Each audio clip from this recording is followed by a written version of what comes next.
Hello and welcome back to the development of the Feersum scheme compiler. So in the last stream I was looking at fixing bugs to do with hoisting of variables and if expressions and things like that. So in our previous attempts to do captures, we'd always taken like one pass through the tree. We'd walked down the tree and bound as we go, so that we create this bound syntax tree, and in our bound tree we'd resolved all the variables, and then when we try to omit code we would try and produce hoists. So if we knew that something had been captured, we'd go, this should have been in local 3, we'll move it into the environment.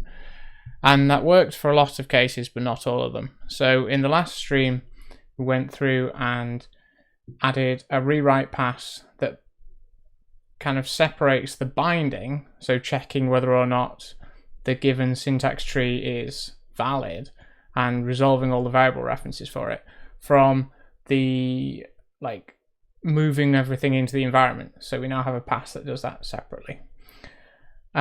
So the plan for today's stream is to go and do something a little bit new and a little bit different.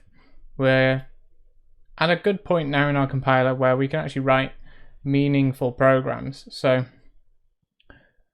a debugger or debugging support would be nice.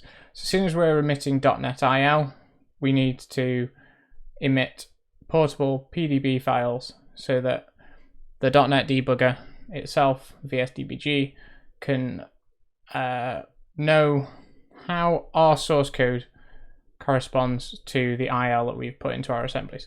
So today is going to be all about debugging and symbols. But before we get started with that, we'll go over and have a look at what went on in the last stream, and then we can carry on from there.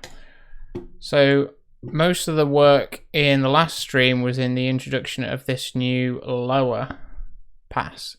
So the lower pass has an entry point where we take a syntax tree and we produce a syntax tree. And what we do is we create one of these contexts and we call mappings for expression. So we take the expression that was produced by the binder, we work out if there are any mappings that need to be applied. So do we need to rewrite references to a specific local or an argument or something like that? So mappings for expression is a map, so a dictionary of the original storage location to the new location when we've moved it into the environment. And once we've got those mappings, we walk through the tree with this rewrite expression, which is a recursive function that basically, depending on what type of expression we've got, it will rewrite the storage in that expression or recurse inside expressions, so for things like sequences and ifs and that kind of thing. So this is the same kind of this is the functional way of solving the problem that the visitor pattern solves. So we're basically visiting every node in our tree and rewriting it. So we will take a bound expression and we return another bound expression. And then the actual job of rewriting is done by this rewrite storage, which basically just says if we find something, we try and look at if we found something that's captured, we basically look in the parent context and work out if the inner thing that was captured needs to be rewritten. Or if we found something that hasn't been captured, we say, well, do we have an entry in our map? If we do, rewrite it to the mapped one, otherwise just leave it. So if we didn't have a reference in our map to argument 3 and you reference argument 3, we just leave it. And then that was it, really. The main complexity is in the find captured, which does another walk through the tree, where in this case we look at each kind of node and we build up a list of the storage locations that have been captured, and down here in the rewrite expression. And so this is quite nice because moving moving references to storage locations into the environment is now completely separate from binding and resolving. So like if you write a reference to a variable foo, then working out what storage location that should be bound to and all the rest of that can happen in the binder. And then it's only later when we run this pass that we actually do worry about capture environments and things like that. So we basically go through and clear it all up afterwards. And one nice advantage of this is that now in the compiler we have this create environment function, which is called when we want to make an instance of the environment on the stack and we initialize it. What we used to do was anytime we saw a reference to a storage location that was in the environment, we'd go and make sure the environment was initialized and then hoist any values into the environment that we knew by that point in the bound tree needed to be in the environment. But now, because we're doing the rewrite all up front, what we can do is we can just this happens in the emit named lambda. So when we're actually building the lambda expression itself, we basically create the environment up front. So the first thing that happens is if you have an environment, so if there's anything in your environment, then we create an instance of an environment, and then we go through all of the things that you've captured that should be moved into your environment, and then, well, actually for most of them we can just ignore them, because for things like, oh, it's a captured reference to local 0, no one's going to have written to local 0 yet, so that's fine. What we do, the only things that we care about is the arguments, because the arguments come in as the like in the calling convention, we need to move them into the environment. So it's actually less code for hoisting, and it's all in one place now, rather than kind of dotted into the bound tree. One thing that does mean is that if you had a particular code path through a lambda that didn't actually need access to the environment, we will always create the environment up front now. So there might be an additional cost in some cases, but the implementation is simpler, and to be honest, we haven't really got round to optimizing the IL that we generate at the moment. So this compiler will still emit some pretty shoddy IL for some cases. Like, for example, if you've got captures in a leaf function, it'll still create an environment instance even though there's nothing that ever gets stored in that environment, which is not really the greatest. But they are all issues that can be solved another day.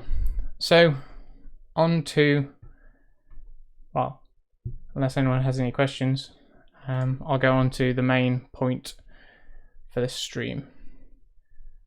So the idea is that we emit .NET binaries, and we can see some examples of them in here in our spec folder. So we emit these executables, and I can run them in .NET. So if I get a terminal, let's just create a new one. If I do .NET spec bin built-ins, that was not really the most interesting of ones. Do we have something that does something? We'll do the itafact one because that does something more interesting. Itafact. So in this case, itafact is calculating a factorial in two different ways. Once it uses a recursive algorithm, and the other time it uses an iterative algorithm. So the recursive one and the iterative one both produce the same value. But say we wanted to be able to try and debug what itafact was up to. how would we do that? So I can't put breakpoints anywhere in this file, and that's not great. So the first thing that we want to be able to do is have a way of telling our compiler that we would like debug symbols. So since this is .NET land, we're going to go with a command line flag to say -- configuration, and we'll have two values for it, which is debug and release. And then we'll say, if you're running in debug, we'll generate you some symbols. So that is the first item on to do. So let's go to the program. The program has this command line argument structure. Try and remember what it was, how we do it. So it's got sources, interpret, version, and then where does the arguments get used? Down here, where we create an argument parser for it. Okay, so let's say configuration. A configuration of configuration.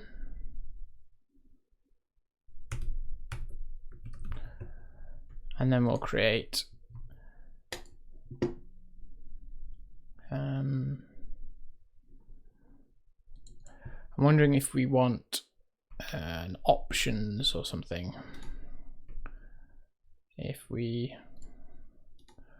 we want a way to pass this down into our compiler. I need to do this from the menu, right? Diagnostic, syntax, lower, add file.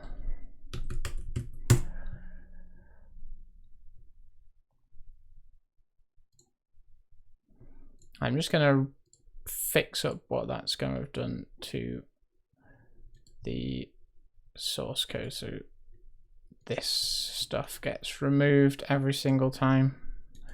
I think that's a bug in this VS Code plugin. Right, so now we've got our options. We can put oops, that's a bit too far. Options. We're going to have a type configuration, and it's going to be either debug or release.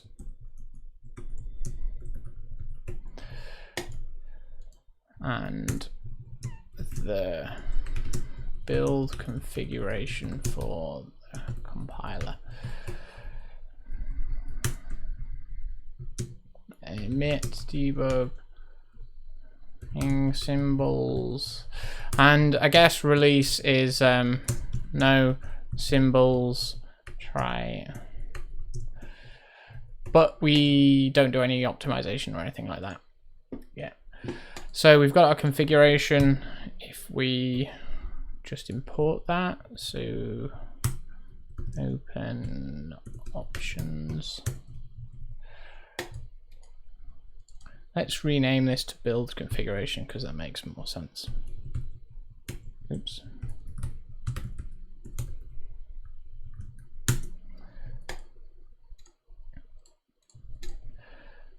So now we should be able to do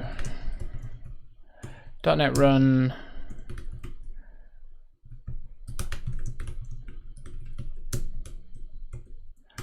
our project and do -configuration debug, and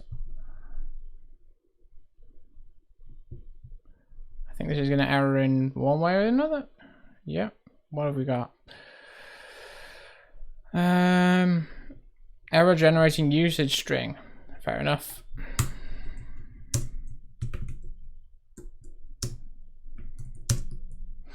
The build configuration to use.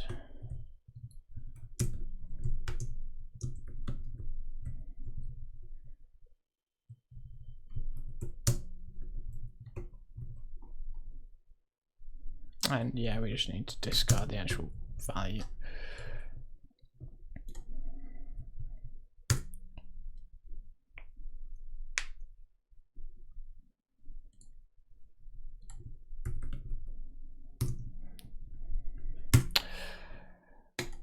So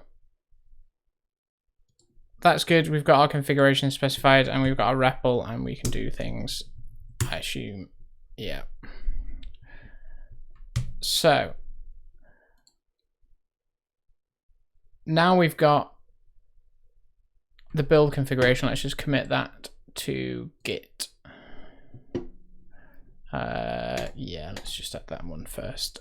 Fix up, add new line, new lines to iter fact. And I think we could do it regenerating the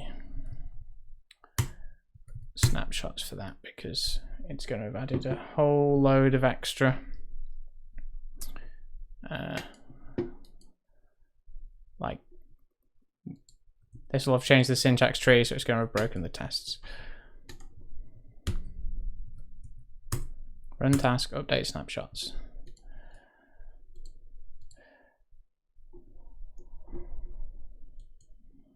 Yeah.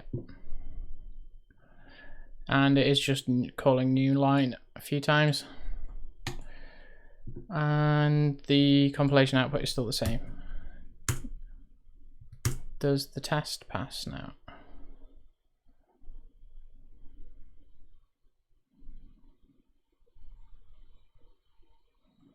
I'd like to find a way of not spewing out all of this. I mean, ideally what I'd have is that the test cases would capture all the standard output. I mean, it's another thing that should be on the to-do. And if we captured all the standard output when we ran the spec test, we could check that, for example, every time we ran the fact test, we always got the same standard output and diff that. But at the moment, we're not including that in our snapshot.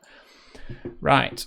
Options, yep, we want that. Options, build configuration, we want that. And add build configuration argument. Allow specifying the from the command line. This is required to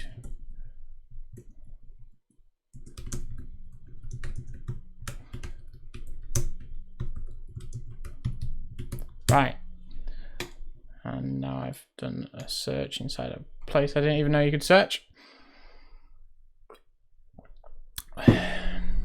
I'm doing good, Ruben 258. So now we've got a build configuration, we should do something with it.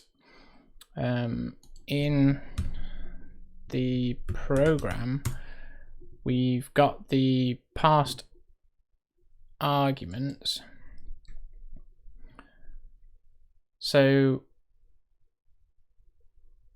it's going to run the REPL or it's going to compile.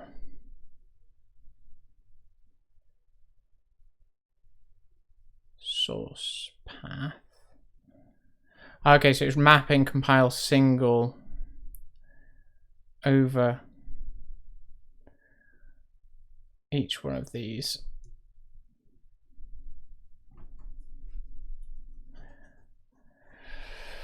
What we really want here is compile single should take some kind of compilation options thing.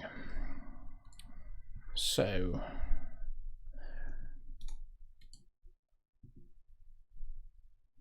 do you put the compilation options in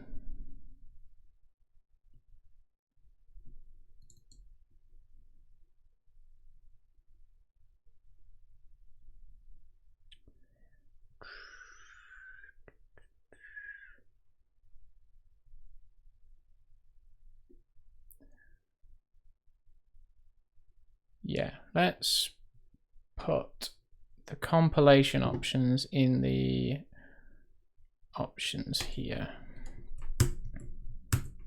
So compilation options, and compilation options, we are going to say we want output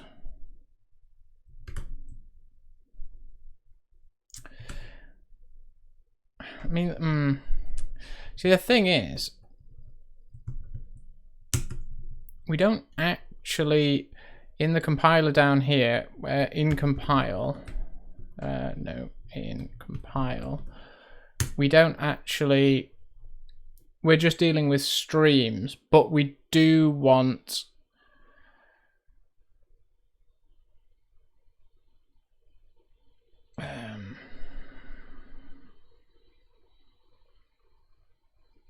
this is going to need to, this doesn't actually need to know the paths. And in some cases, like when we're doing it for the REPL, it doesn't even know the paths.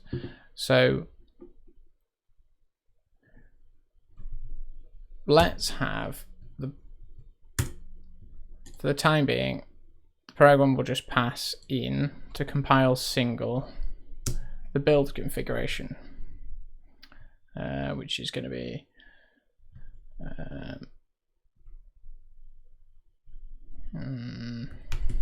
args dot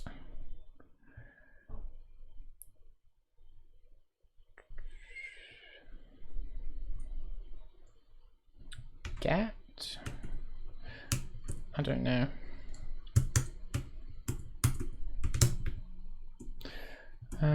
args dot get result.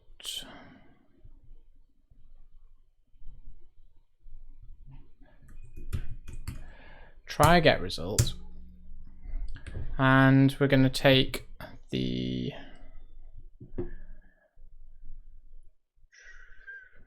what does try get result return us? Hopefully it's an option. It is. So we give it the command line expression and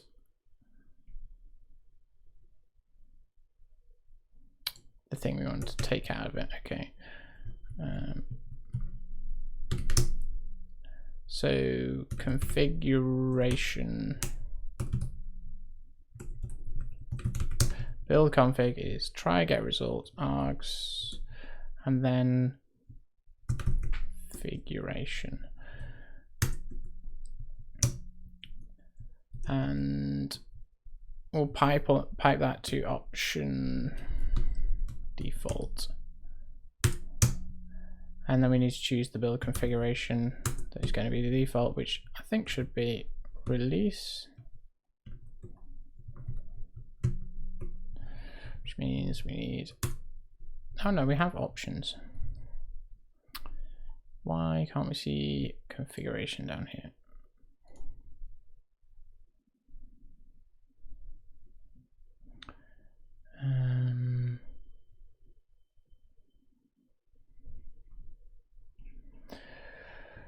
Block following the let is unfinished. I mean, it's probably an indentation thing. It's usually an indentation thing.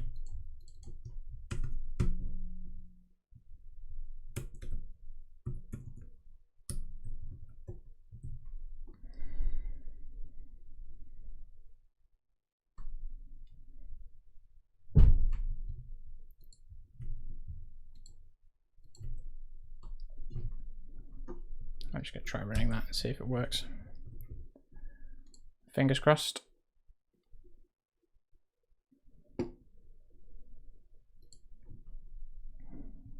Nope.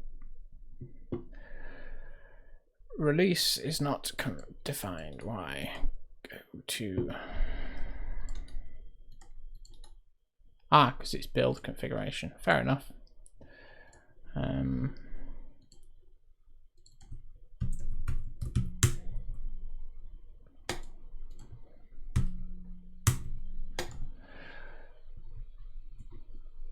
So,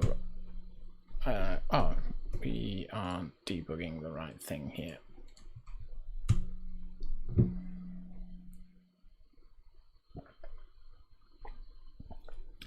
So we're not in the debugger command line at the moment. The REPL is not specifying any build configuration, so hopefully this should get stubbed out with the correct default value, which it does, I think. Are you going to go away? Yeah. It's really annoying when you're with a tooltip that just hangs around forever. Right. So we've got our build configuration.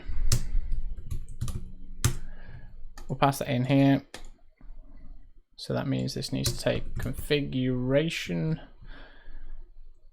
output, source path. Compile file should take a configuration, I guess.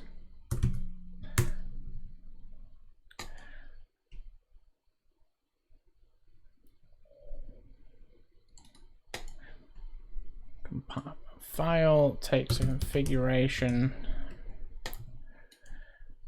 Then what does this do? So in compile file, we've got the output path and the source path. We're doing a whole bunch of things. Parsing the source file and calling compile with the output path. So we'll say configuration again here. Then we'll have compile, take the configuration.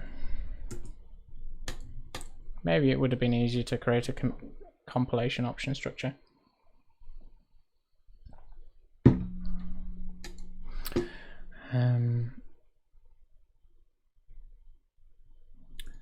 And then we'll do emit configuration.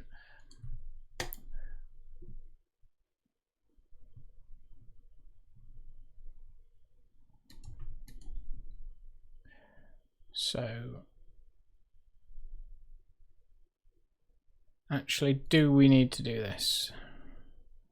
Effectively, what we want is compile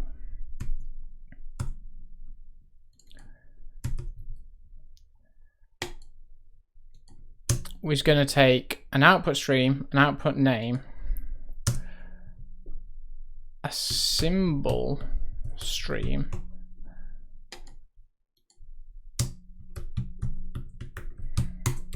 so in our case, a symbol stream is going to be a stream option, because this calls, we can just tell whereabouts. We can just tell whether or not we want to emit debug symbols based on whether or not we've actually provided a stream, and then we can have the binder make a choice for whether or not to emit sequence points based on the configuration. Just reminding myself I should actually do some checking off of the to-do list. So yeah, I'm on the emit symbol file for debug. Well, that is not.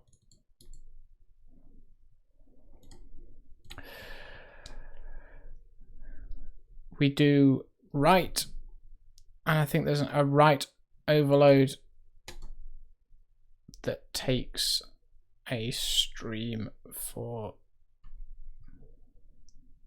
yeah, we take writer parameters, and then I think writer parameters has a stream on it.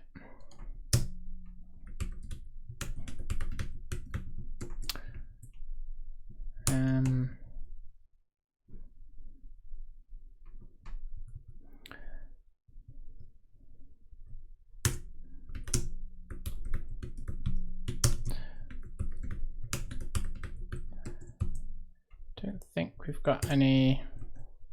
I want to make this mutable.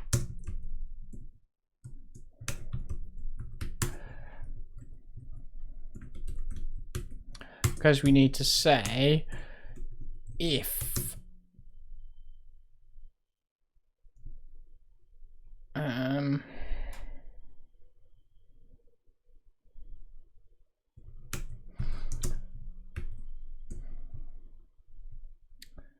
match symbol stream with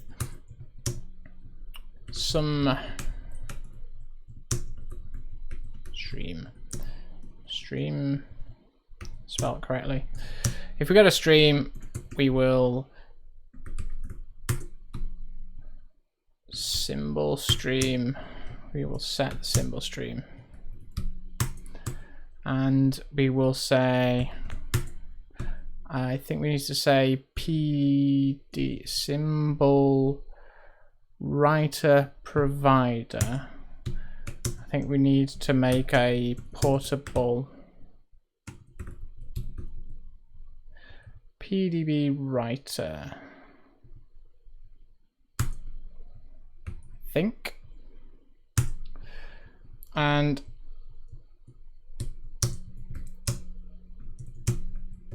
if we haven't got any, then that's fine.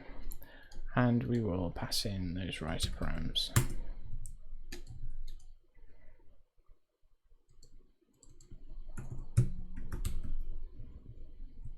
And we need to tuple those parameters because it's a C# method.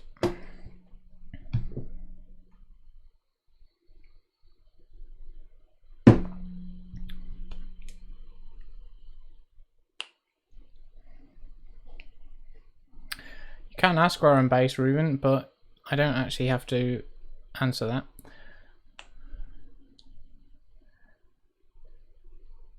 I'm in the UK.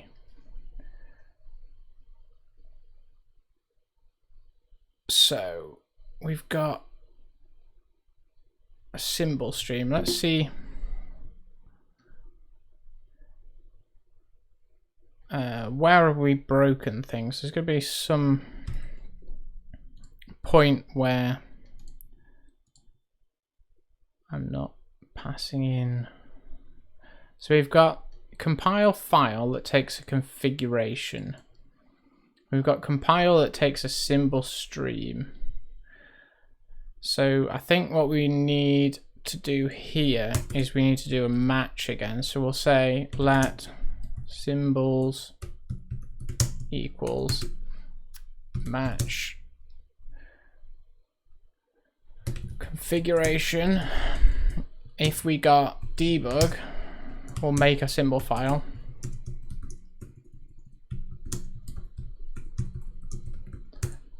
And if we got release, then we will do nothing.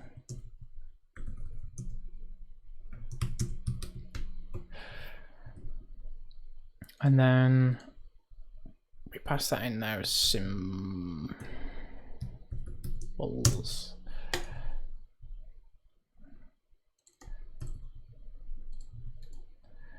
What are you complaining about? Expected stream option, but here we have type unit. Well, it's because I've not finished writing it. So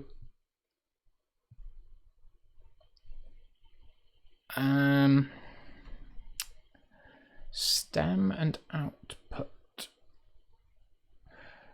I think what we want to do is do file dot open write path dot change extension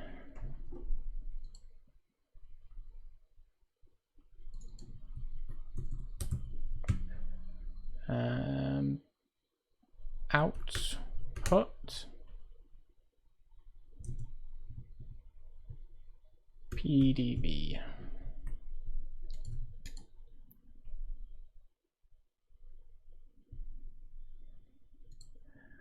And that's going to be some. And we need to upcast that.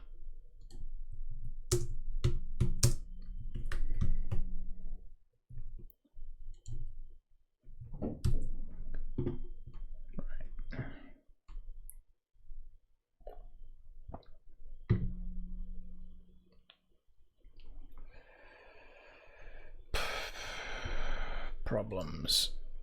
What are the problems?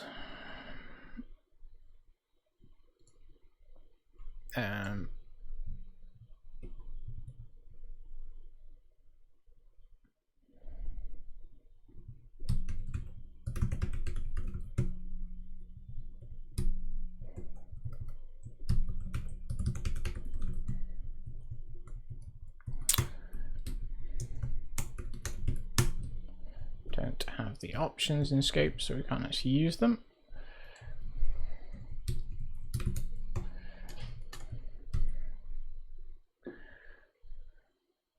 Is empty. There is an awful lot that is broken in this. I'm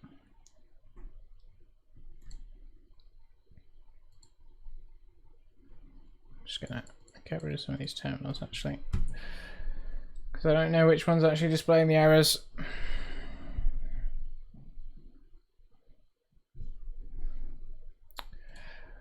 Right, the field constructor member is empty, is not defined. Great, and that is eval. And I imagine AST node. So let's go fix up the program first, because I think the program is broken because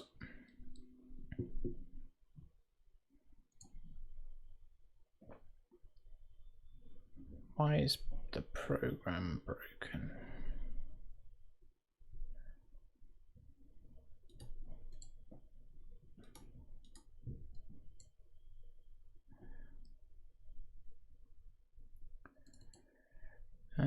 Diags is a list, is empty.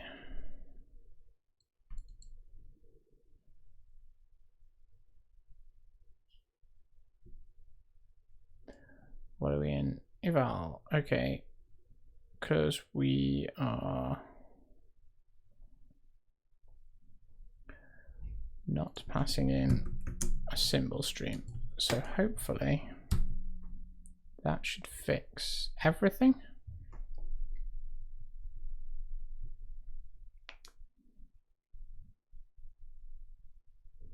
No.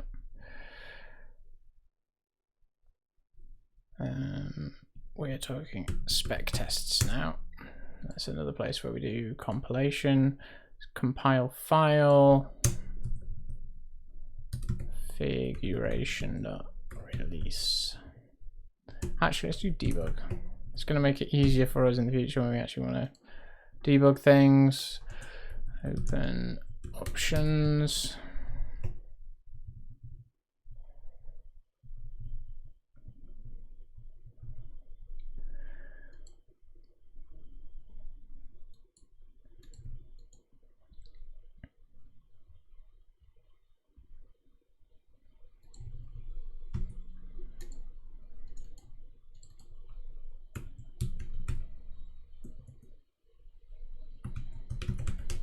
I could either have spelled that badly or syntax highlighting is not catching up with what I'm typing. Let's see. Well, I mean, there's no errors when I build it at the terminal, so I'm going to count that as done. So let's run the tests, and with any luck, we should see a whole bunch of PDB files turn up in the specs folder. So the moment we've got begin.exe, here we go, and begin.pdb. So let's try and run one of these. So there's no actual symbols in there yet, but we can at least try to run it. So I've got this test example which just allows me to pick. So let's say we want to run fact.exe. So we do spec bin fact.exe. The first problem we end up with is this: the system cannot find the file specified. I don't know fully where that error is coming from, but I do know that the source of it is the fact that here we choose to omit XEs, not DLLs.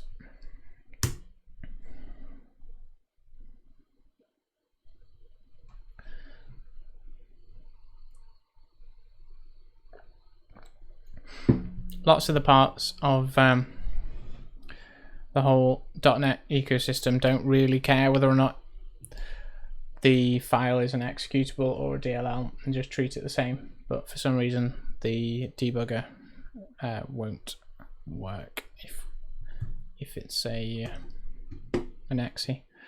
So now hopefully we've got a whole load of DLLs. Run test task.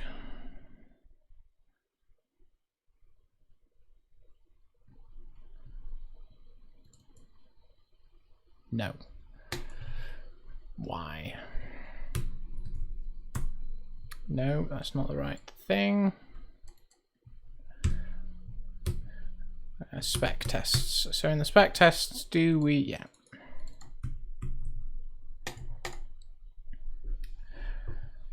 So we'll omit them all as DLLs.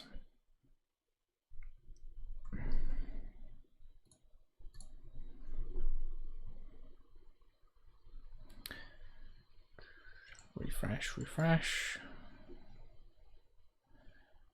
There we go. And so now, if I try and run it, I can do spec bin and facts.dll. And now we get a little bit further. That's going to print 24. So what I'm going to do is tell the debugger to stop at entry, and then hopefully we'll actually be able to break somewhere inside our program. So let's do the same thing again, spec bin facts.exe. So nope, just ran the executable again. That's facts.dll. That hasn't worked. Just my code false. In facts.dll. Some persuasion is required for this debugger. Why is that not working? Stop at entry. Let's try it on this.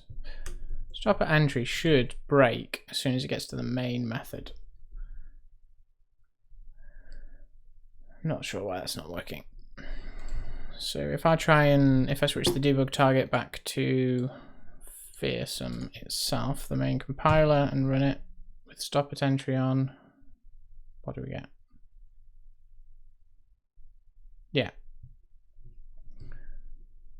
But we have symbols loaded for this, so right. What is special about the entry point? Let's go and find out. If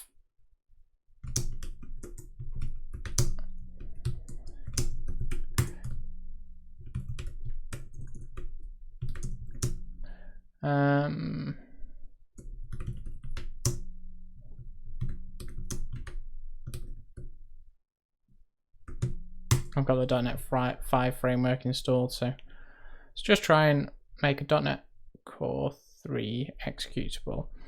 If I do .NET run, should see the hello world. And let's do IL. In fact, I've got an IL spy for plugin install. So let's go see what we can find out. Compiled members, please.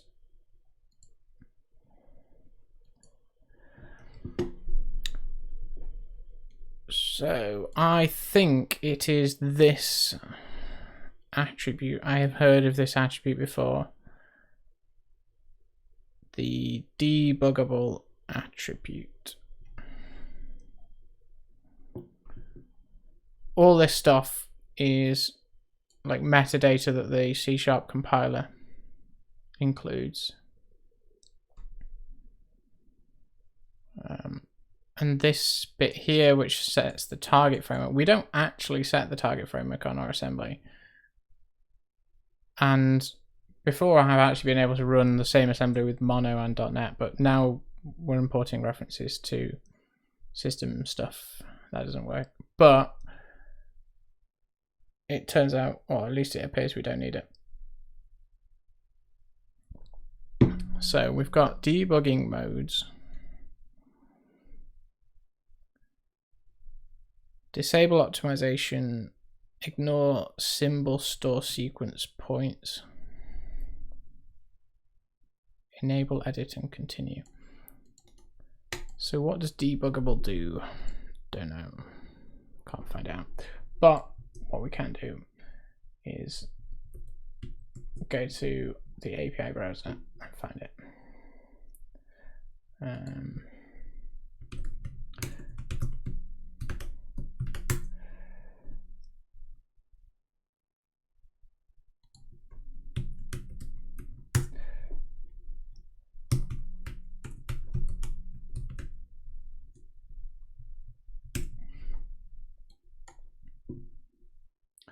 So there's this site, which is useful.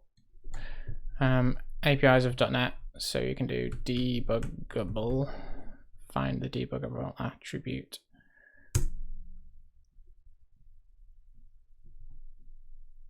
Hopefully load some data. Hello.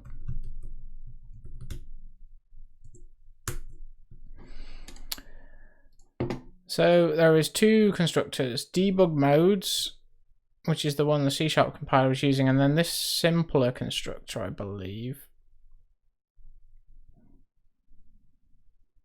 It's just in mcorelib.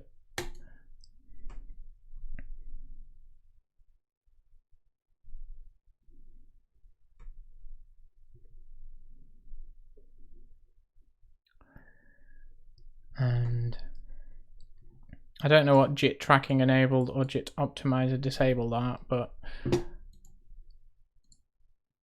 what's in debug modes?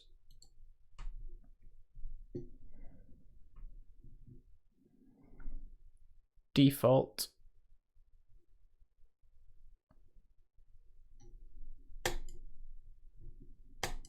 One. Okay.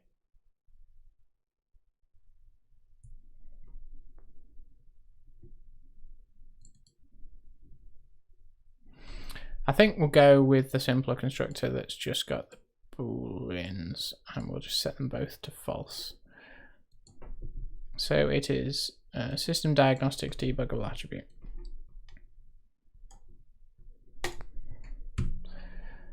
So, oh, and the other thing I was going to have a look at is the main. Is there anything that's set on the main method that we aren't setting? Because I mean, we're setting the entry point on the assembly, but this doesn't look like it's got anything interesting. It's just private static.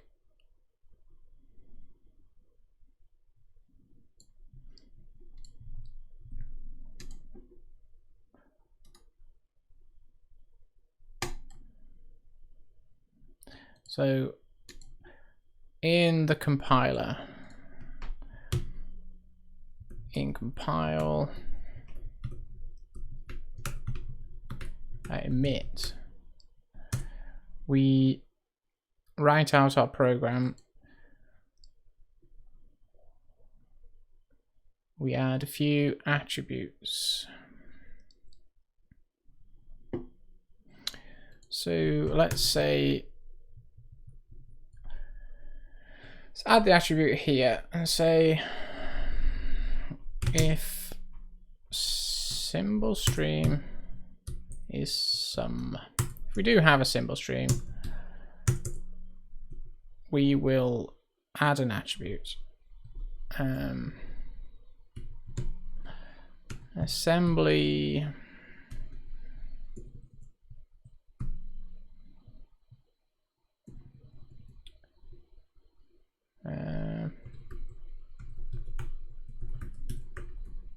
we'll just say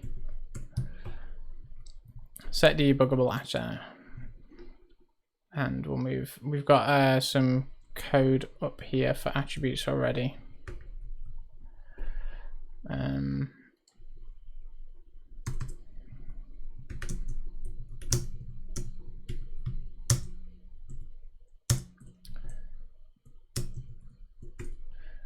So let's rename this to something a little bit nicer, because we've got mark the assembly as supporting debugging.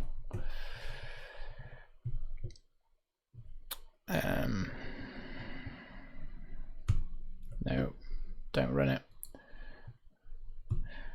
Mark as debuggable.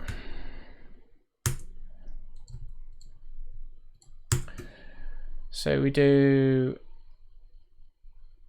an assembly module. Well, let's mark it as an assembly here. Otherwise, we're not going to get any IntelliSense. I think it's an assembly definition because that's the monosessile type. Assembly, we've got security modules, name, metadata, custom attributes. That's what we want. So we need to make an attribute, and then add it. So we do type of debuggable.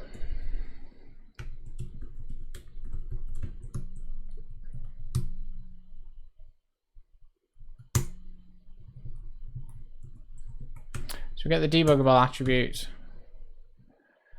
get constructor. There's one where you can just pass two types. That's we'll do that. I think we do type dot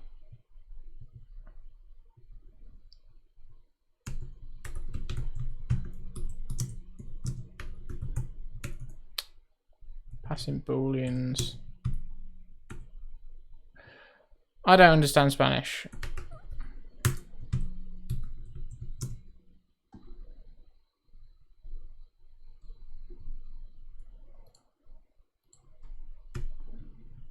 My brother's learning it though. Get constructor. And then we import a reference. Just basically copying what's happening up here. So, so if we do assembly dot module dot, so main module import reference, we will get the reference to the constructor. And then what we do is we pipe it to custom attribute to make a custom attribute. And then we pipe that to custom attributes add. And then hopefully we should see the debuggable attribute on our assembly.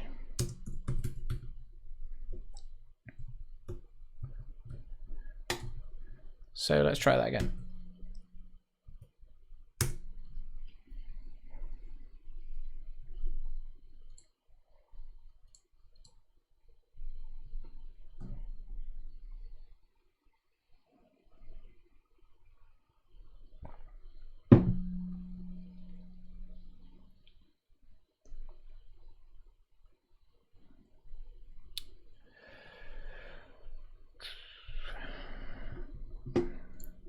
What about trying to run the debug stuff?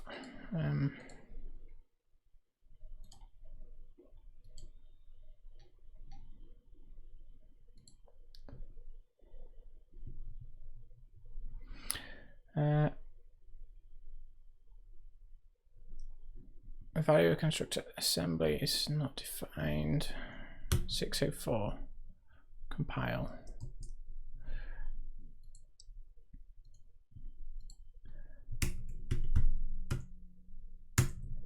Not enough letters.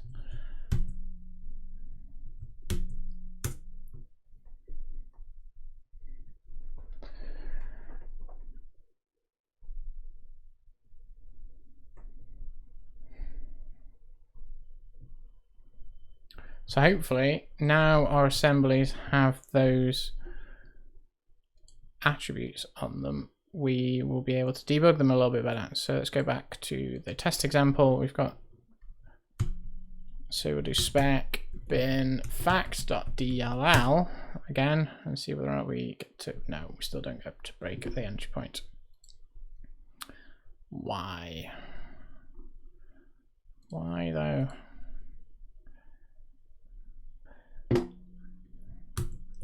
Let's just check what it actually looks like. So inside our assembly, we've got the program, the module,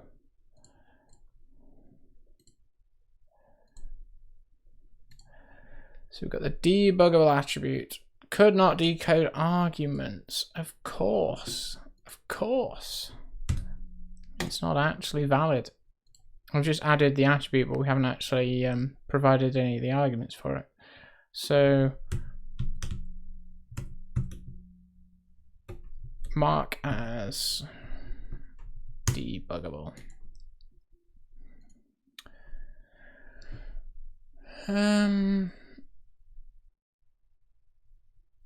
So let's store this somewhere. Create the attribute.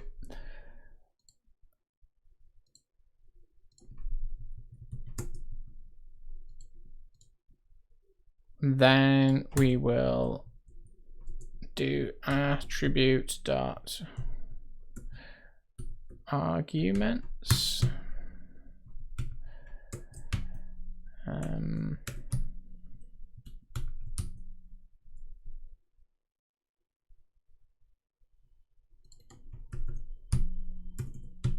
What do we do?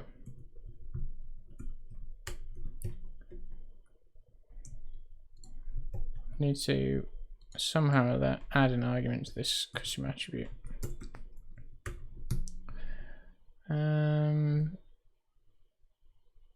Constructor arguments, add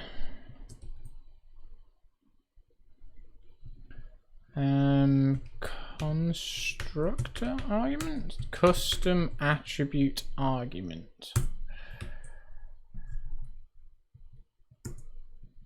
So the custom attribute argument is going to be what?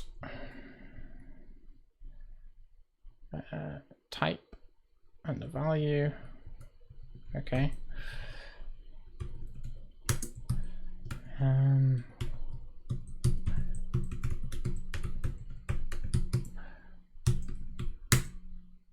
It's a bool.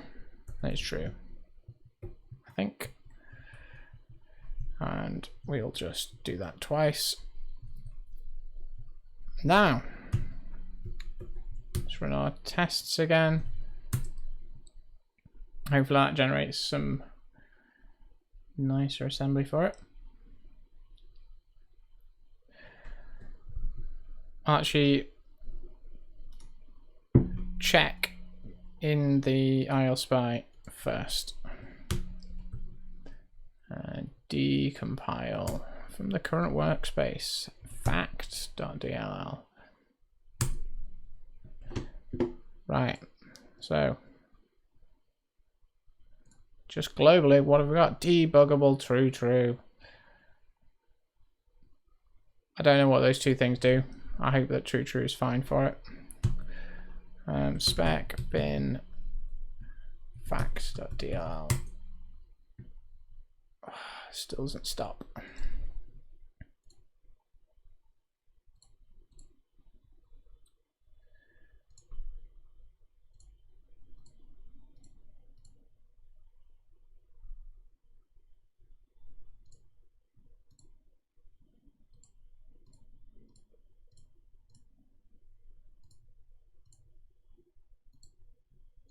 Let's go have a look at the launch settings.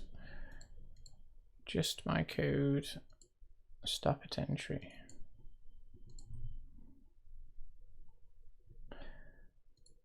Let's brackets.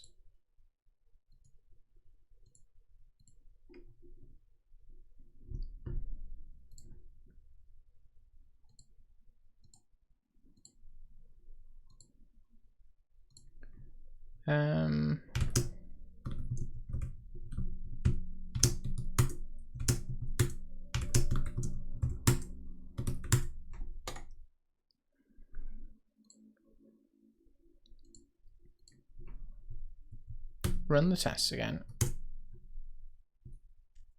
And then we've got those debuggable attributes on there.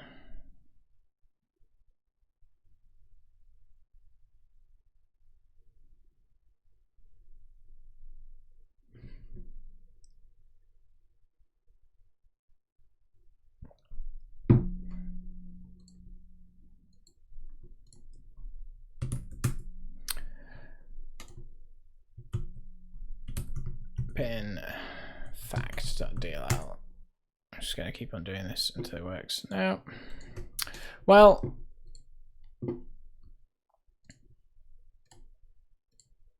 we'll just carry on and see how far we get. We are at least getting symbol informations. So in our compiler, we marking it as debuggable if we've got a symbol stream and we're writing out a symbol stream for the given build configurations. Yeah.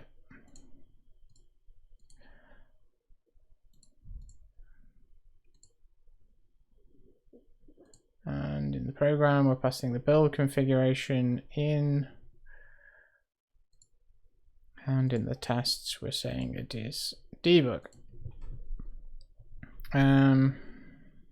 Mit pdb file on debug configuration adds outputs a symbol file if we are compiling in the debug configuration. So in our bound tree, in our binder,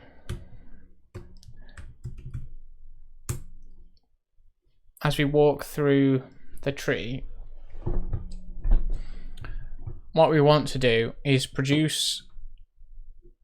See, what we could do is, if we've got a, let's go get some scheme up, hit a fact again. So if we've got this, what we could do is, like, we want you to be able to put a breakpoint and have it match that expression.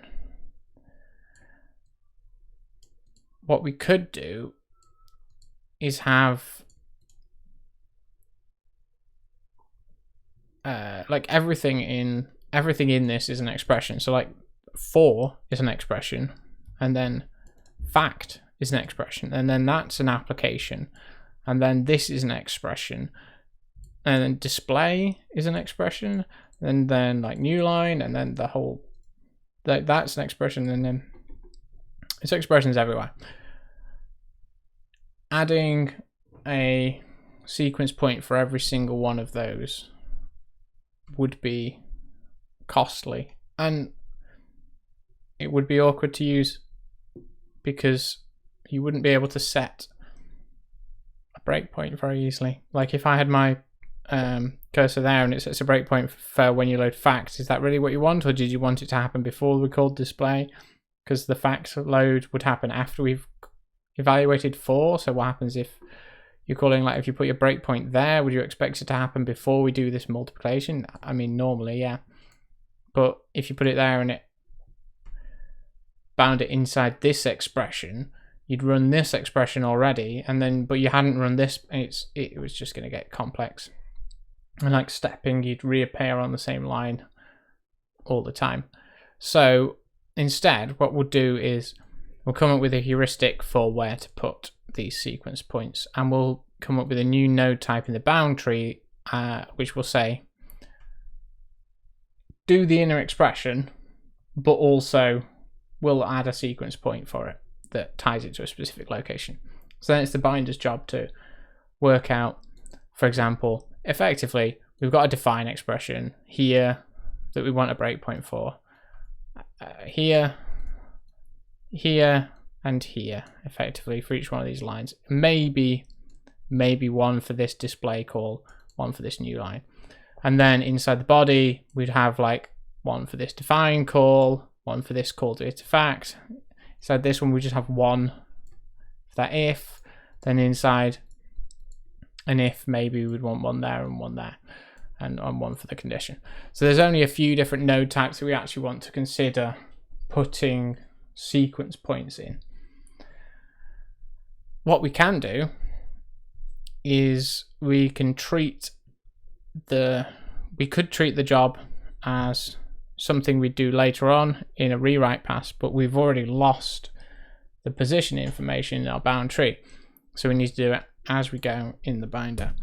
So in bind, we call binding context, and we have a whole different lot of expressions.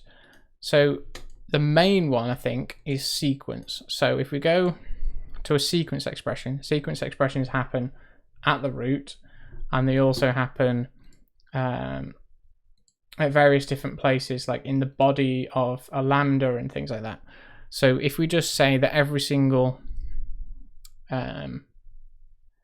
everything inside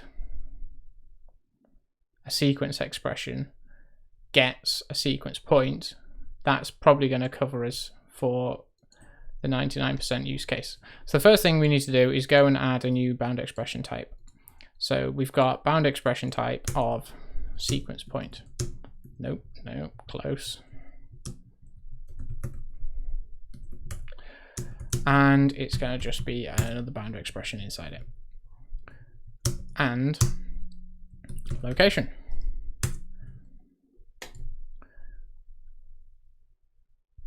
So bind sequence. Inside bind sequence, we'll say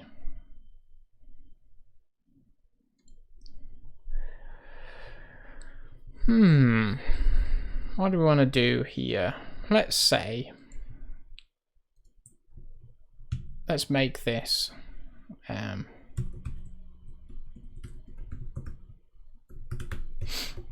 its own local function here. Bind sequence expression is going to take an expression, and it's going to bind that expression so we end up with a value, and then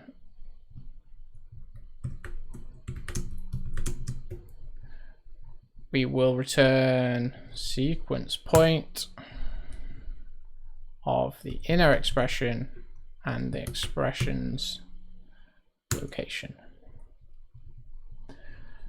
Okay, and then we're going to have to handle this in the interpreter and in the evaluator. So in the interpreter, we've got expressions of type bound expression sequence point. I have been ignoring the interpreter for a lot of things, but sequence points we're going to at least need to do something with. But what we'll do is recurse on the inner. So let's call that inner.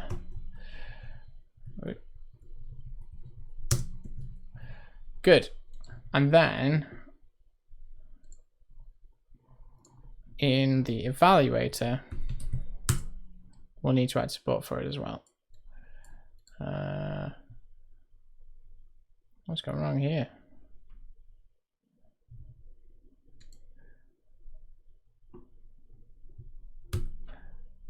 In compile, sorry, we need to add it here.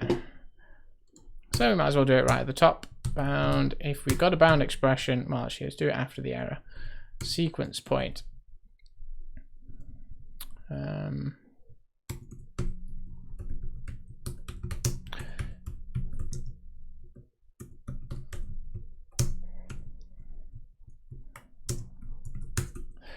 So what we're going to do is effectively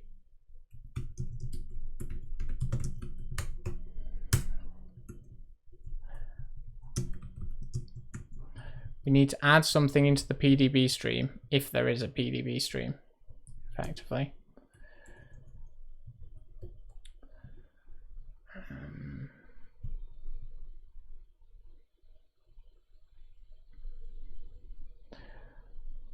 But for the time being, we can just do recurse on inner again and ignore the location. That should get all the tests passing, even though we've now got these sequence points.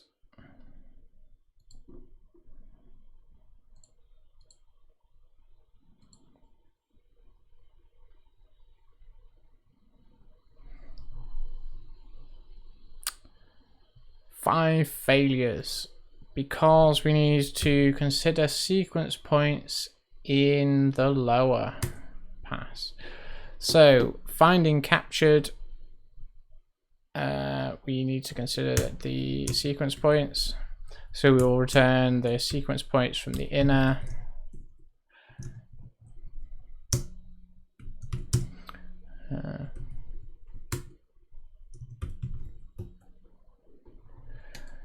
And when we rewrite the expressions, we will rewrite the sequence point expressions. Location, and we will say sequence point rewrite expression inner location, and that is some brackets with the context. Good.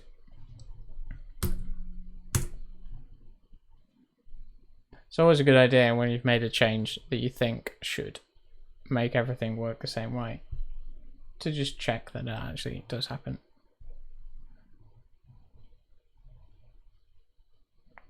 Good. So now we've got the sequence points. How do we emit them? So I'm in the wrong thing. I'm editing in the diff view here.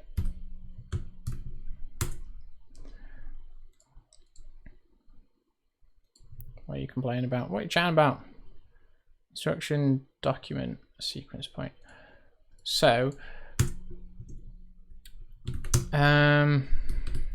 we need to know the position, which is at the moment the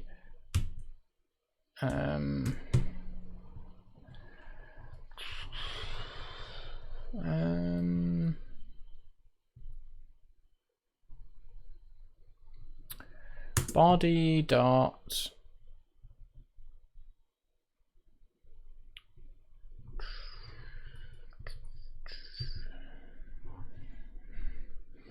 instructions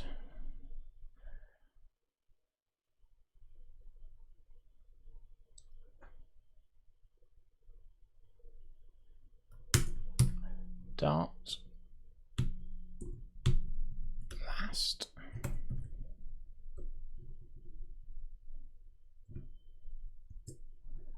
What's going on here?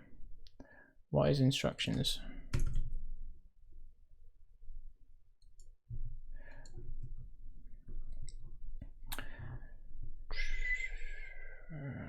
What do I want to be doing here?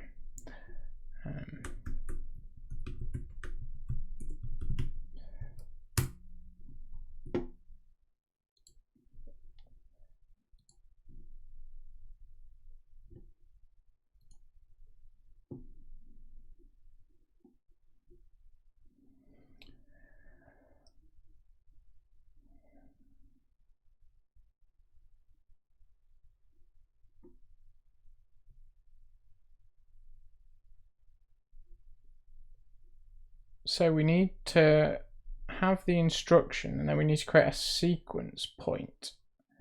So a sequence point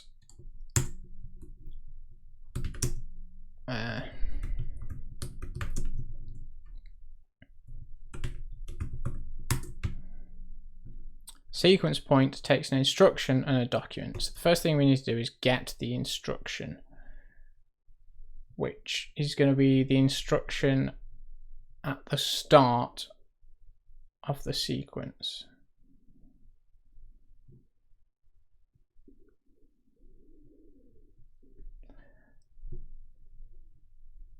So we need to know what the position is first.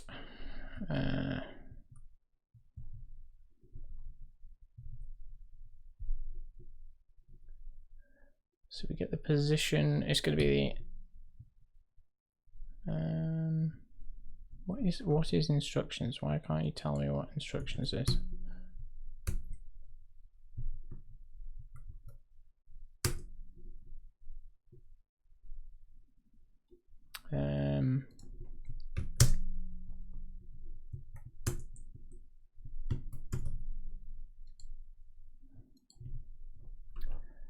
F# autocomplete is not helping here. Is it a list or is it a collection or what? It's a mono collection. Okay. Add count. Yeah, let's do count.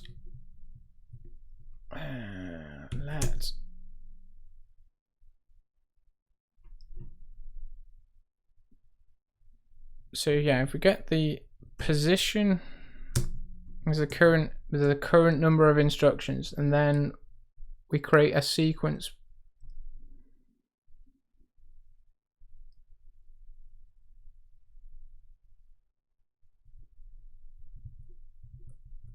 We lower the expression, then the instruction is going to be whatever is at this position. We're not actually returning the instructions or anything, so it's really awkward to actually get hold of what the last instruction is. But we now have the instruction, so that's one half of a sequence point. The other point at half of a sequence point is the document. So the document is, let's make the document. Document. So a document takes a string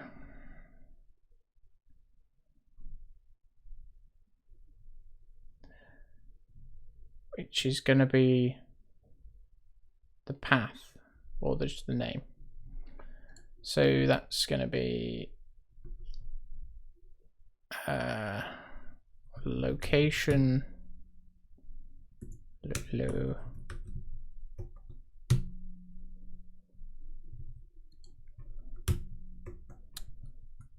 well, we got the text location somewhere.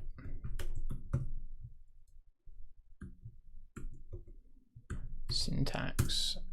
So a text location is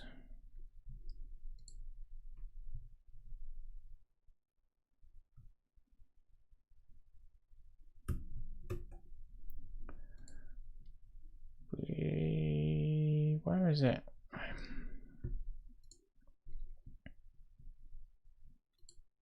On my way else by. Got the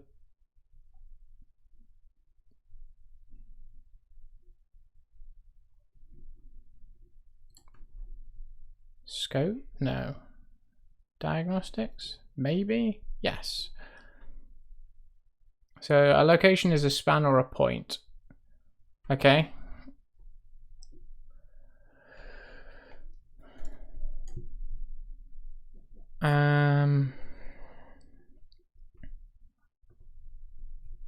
And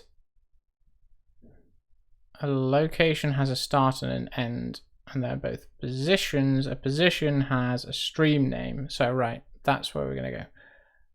Position is going to be our stream name. So let's get the start and end from our location. Start equals location dot start.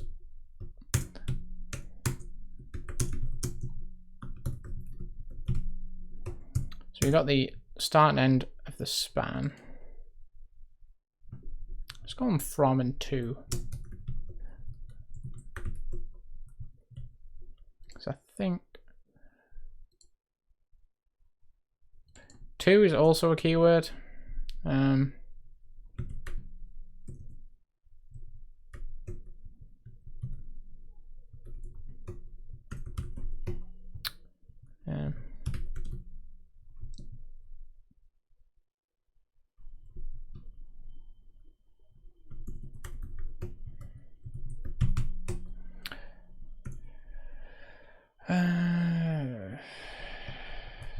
Short. Let's go for super short variables. So the document, we could just use the starts location. No.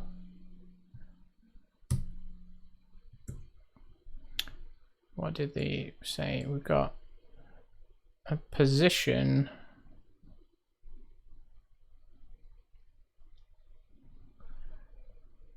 It's got a stream name. That was it.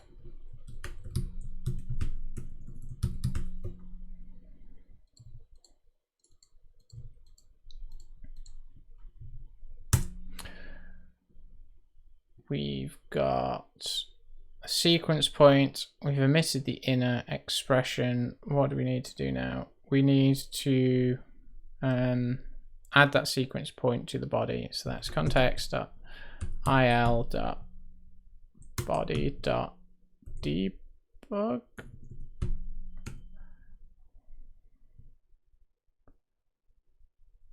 Method debug information.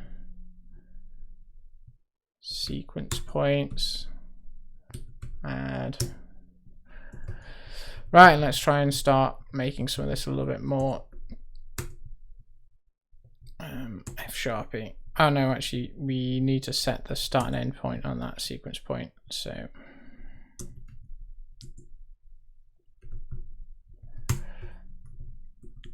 sequence point. I'm just gonna call that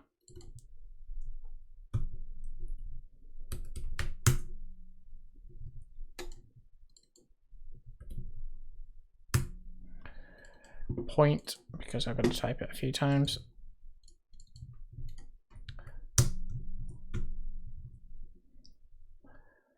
Hello, raw coding. How's it going? God, sequence points. So we're just adding debug information to the IL that my compiler is generating. So a point has a start line, and our start has a line. Point also has a start column, and our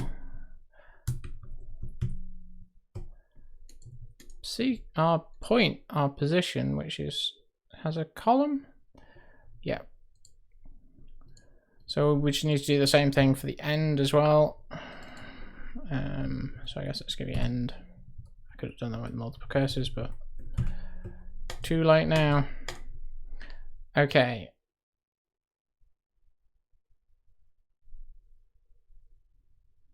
Hopefully, surely it must work now. Spec no, let's run the test first to generate the new debug assemblies. Hopefully these should contain sequence points. Wow, I saw some errors there. Expected to have int. There's 4 of them. I think we know where they're going to be.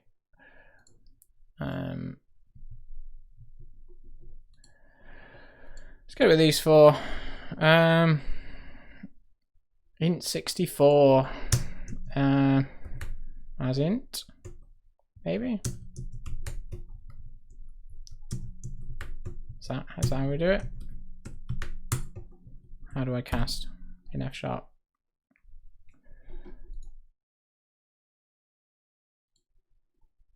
Accidental.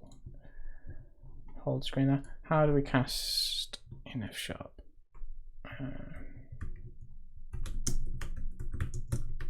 It's not really something I do that often, so I'm not familiar with it. Ah, you put it before, so you say like int.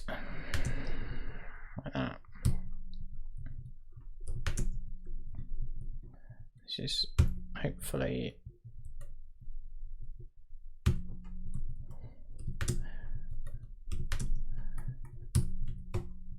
that works.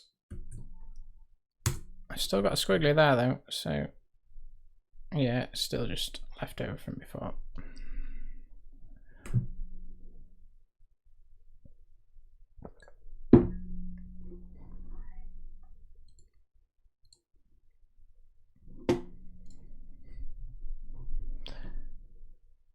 I'm gonna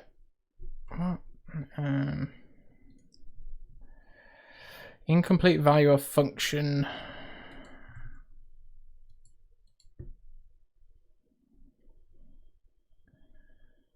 Keyword as.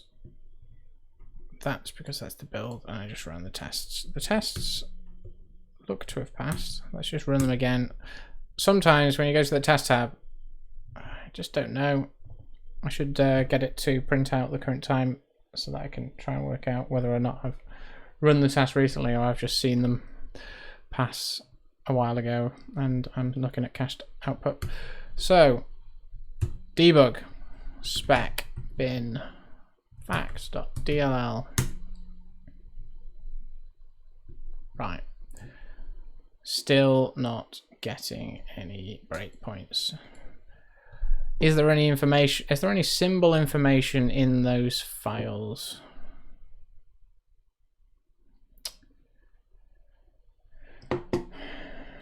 What could be going wrong?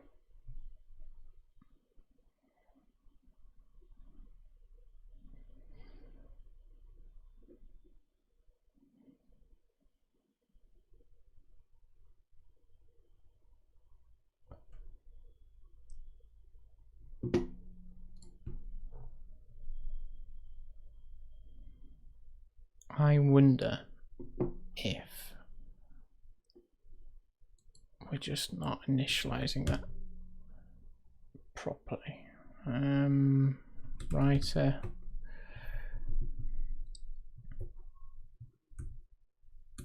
Where do we create our PDB stream? We create it here.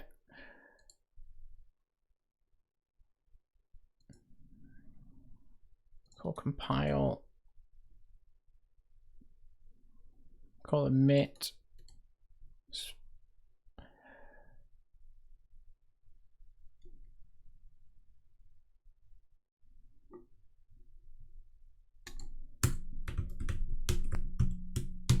Something's not going right here.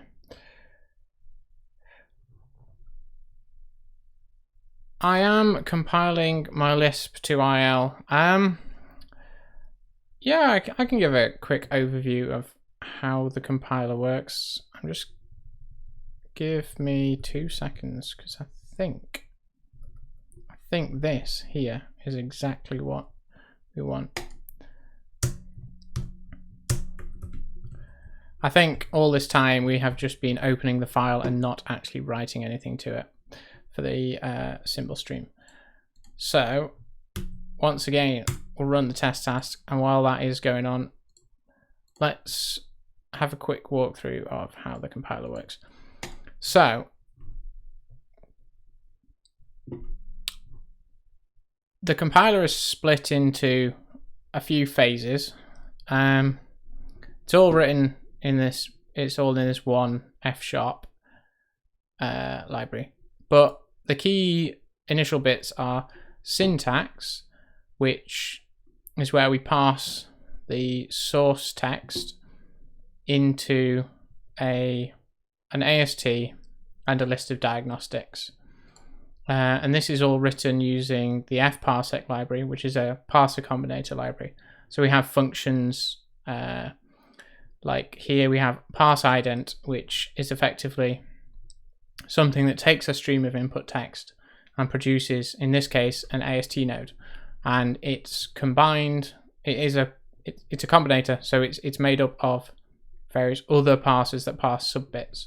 So we don't do like separate tokenization and then parsing or anything in this one. It's quite nice, and we've got a few of our own combinators which allow us to emit diagnostics as we're going on and do error recovery and that kind of stuff. And once we've got the syntax tree, we then have the next step is the binder. So the binder takes a syntax tree and produces a bound syntax tree. And so what we do in this case is we have one big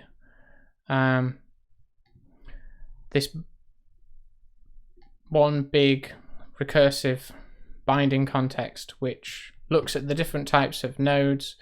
And to be honest, in the Lisp syntax tree there really aren't that many different kinds of things. And then it calls a specific binder for each one of them, and we basically recurse down the tree, producing a bound syntax tree.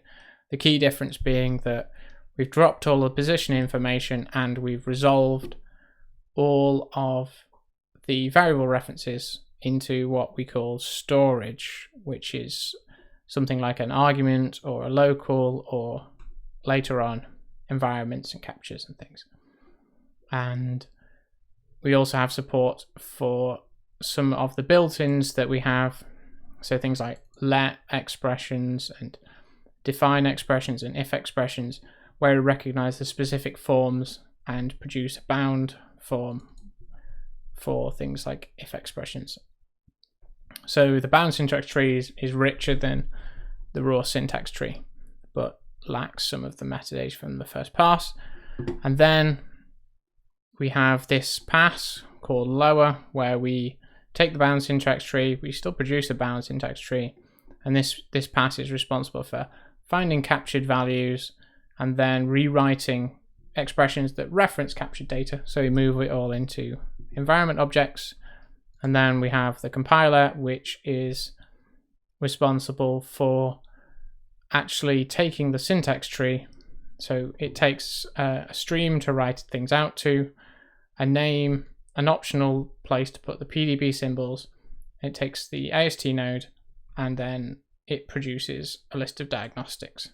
So what it does is it goes and calls this emit, which is effectively where we generate all of the IL. So we create an assembly, we create a class that represents our program, and then we call this emit named lambda, which is one of a set of recursive functions which go through and emit the IL for each different thing. So for example, if we encounter a function application, this is the bit where we do a function application. So in this case, we basically emit the arguments and then invoke the function. For different things, we're doing different things. Like sequence, we just emit everything in the sequence, making sure to keep the stack balanced and things like that. It's basically just a whole bunch of il.emit calls. And then we have the main program, which has our argument parsing and allows you to run the compiler either as a batch compiler with a set of files, or you can run it as a REPL. So if I change the thing that we're debugging, we can actually run it as a REPL and see that working. We have to wait for it to be compiled again. Depending on how much CPU OBS is using and various things, it can take a while to compile a compiler. So here we have our REPL. Do we? Nope.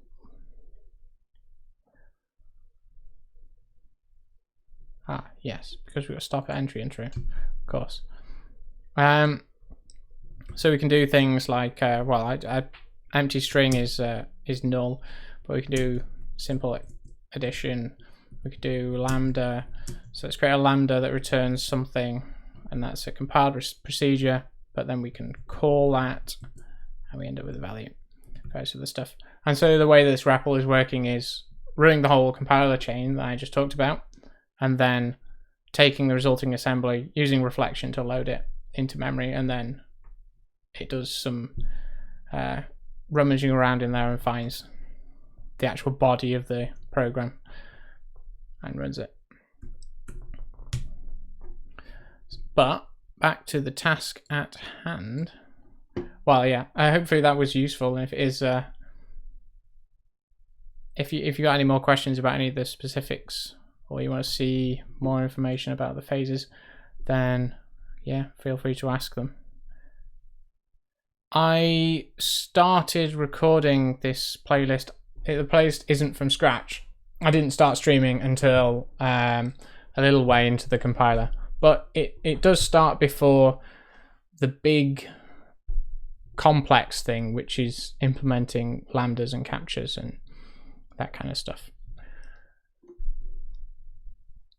I do hope in the future, once I've got a bit more used to streaming and things and finish this compiler, that I will be able to start a language from scratch as a stream, and like right from the beginning, how we write a parser and lexer and all the rest of that.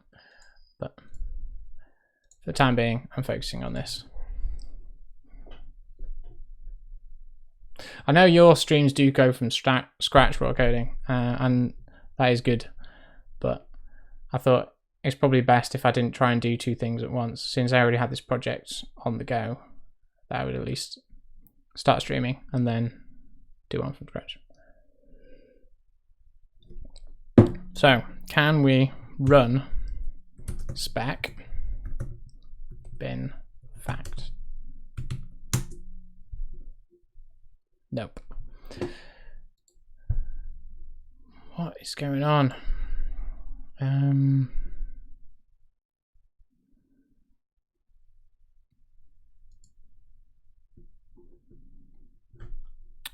What is fact?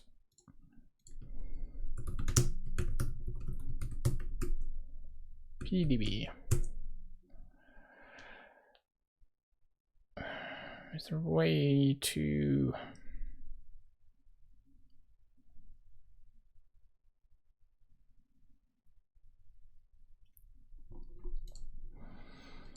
I wonder if we are actually emitting any symbols. Let's go to the debugger.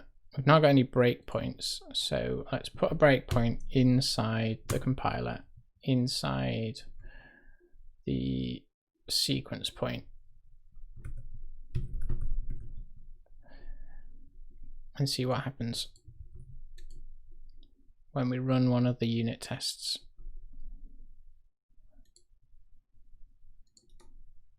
Doesn't actually matter which one of those I choose because it always runs all of them.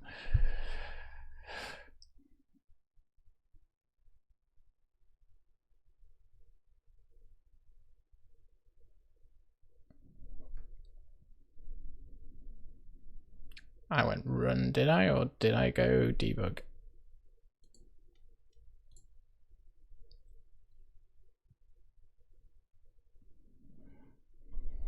We do have sequence points.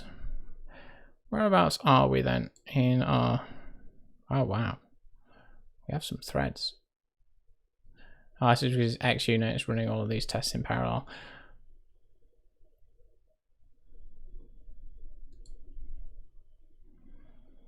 So we've got a position. So this is going to be a sequence point that starts right at the beginning. Let's go back to the first thread. Maybe? No.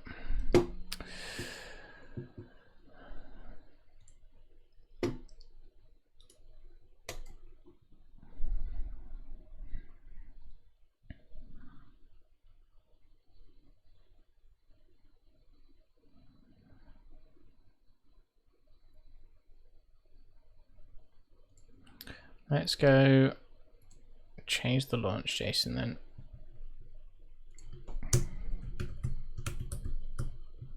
Into fact.scheme. And we need to pass --debug.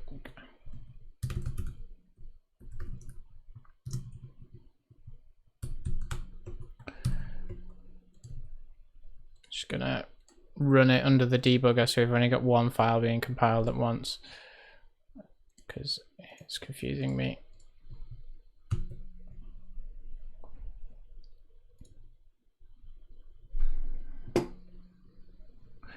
Could do with turning stop at entry off. Right, so what have we got going on? We have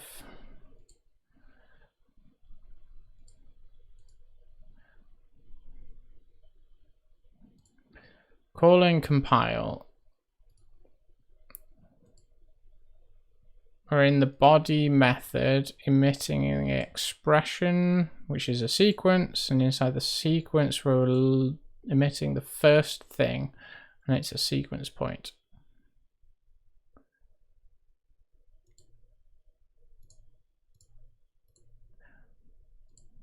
Then we've recursed a few times, or eventually at the point where we've just emitted the first thing inside. What I can only assume is the body of the first lambda. So we're creating the instruction, getting the start and end location, creating a document. Okay.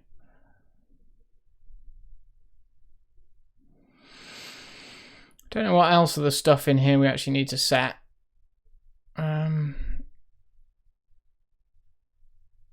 But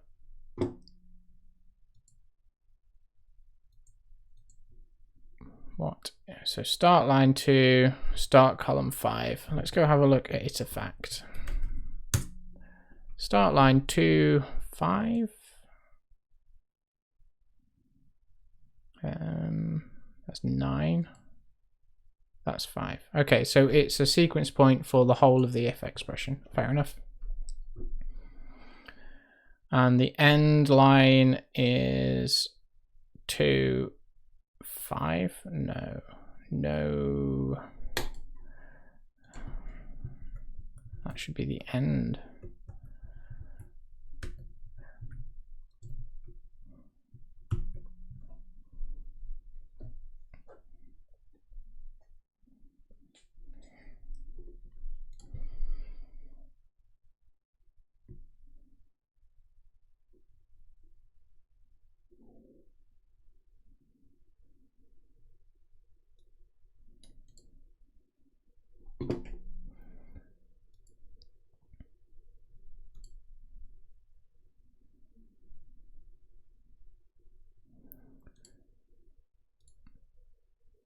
So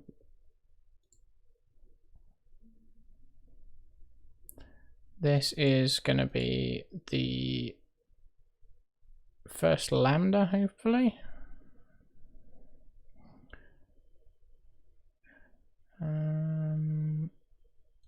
Line 4, column 30 something.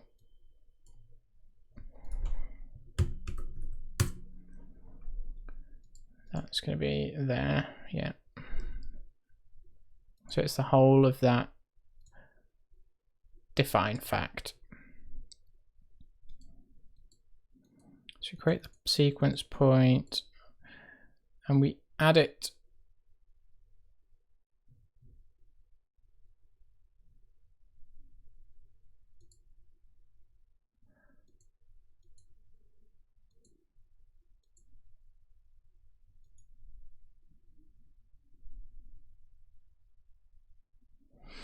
So what is the method body now?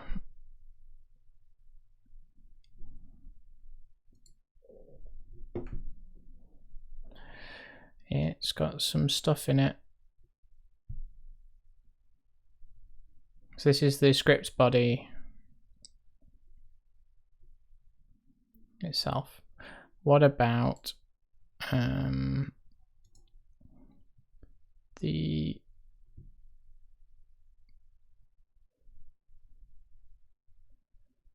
what about the debug information?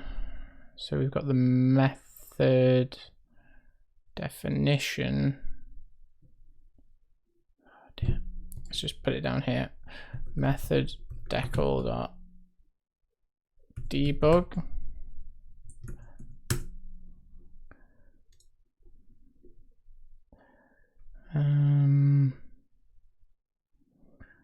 Debug information.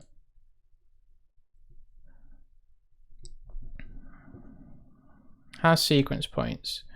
Metadata token, method definition, sequence point, state machine kind. It's got the list of sequence points. So we've got 6 sequence points, which probably is 1, 2, 3, 4, 5, 6, maybe. No. 1, 2, 3, 4, 5, 6.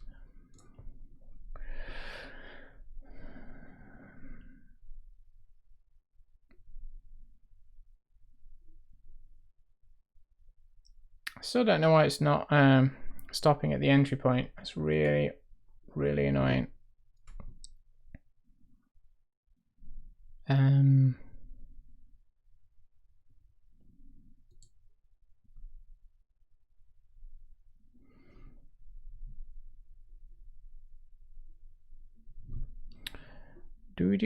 We generate the main method. There's no attribute that we add on to there that's missing from.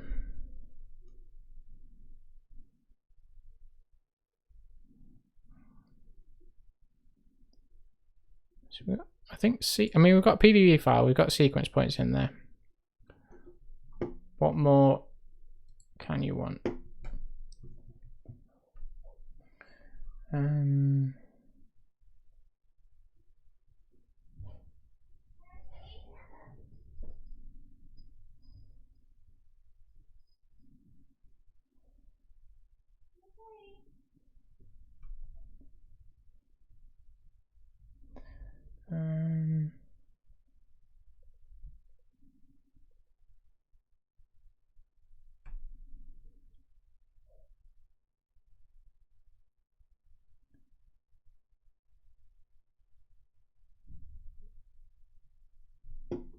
Let's have a look at our launch JSON again. There must be something in there that's wrong.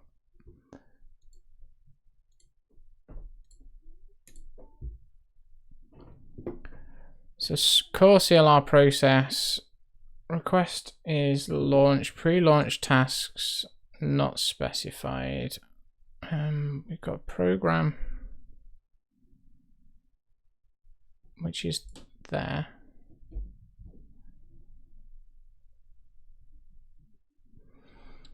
We're not passing in any arguments. Workspace, stop at entry true. What else can we set? I mean,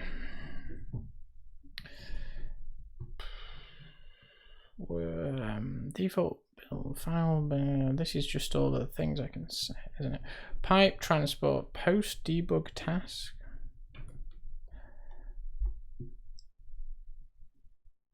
Enable step filtering. Don't know. Sounds useful. External console.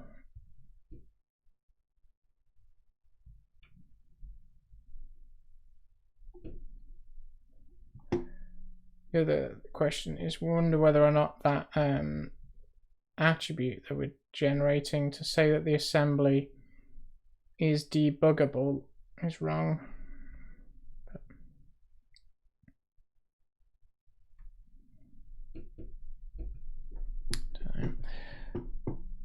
Symbol options, maybe symbol options is what we want.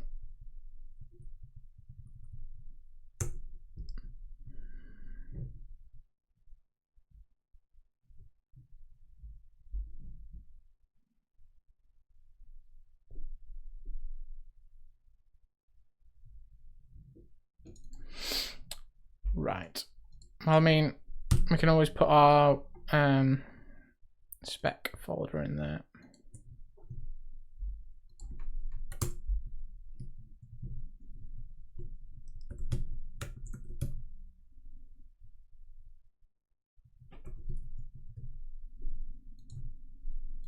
What else we got?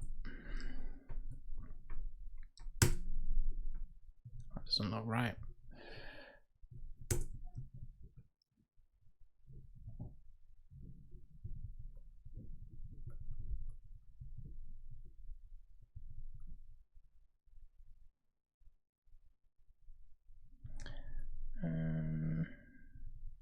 Require exact source.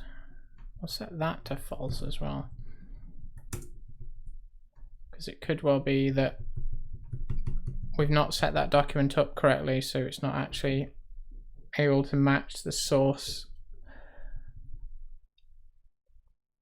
to our source.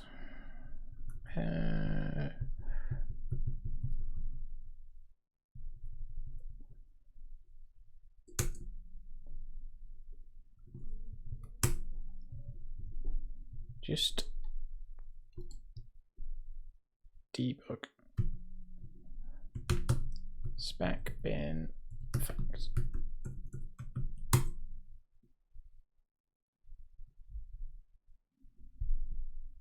Nope.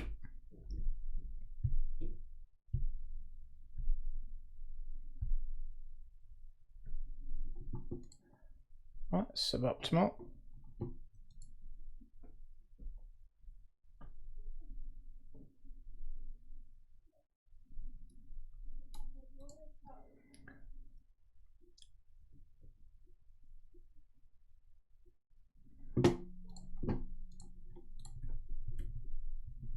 VS Code.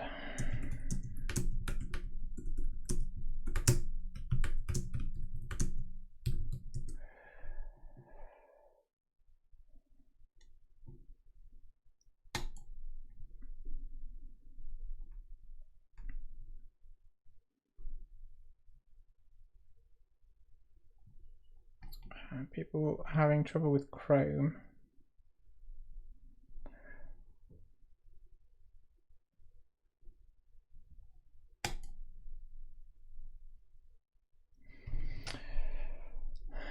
Stop at entry.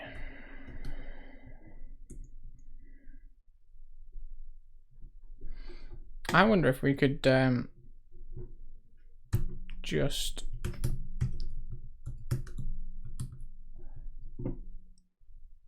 do this fast enough. Nope.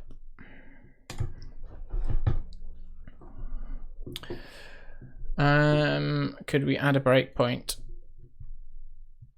Main.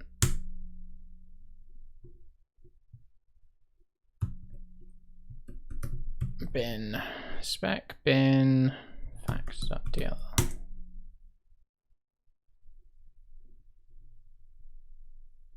It's broken, but we don't have any source. So we are somewhere and we have symbols. We have one local value, which is a string array.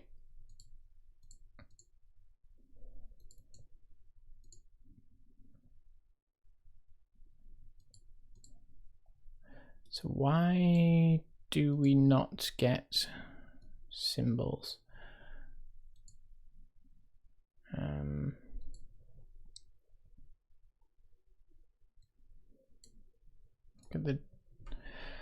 Cannot find or open the PDB file. That's fine. That's symbols loaded. Symbols are loaded. But why is it not going to source yet?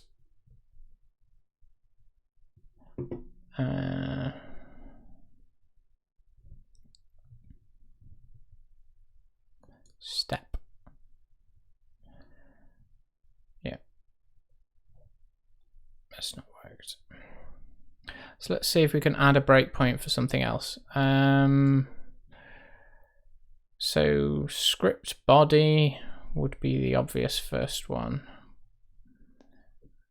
which is going to be called $script body, I think, hope.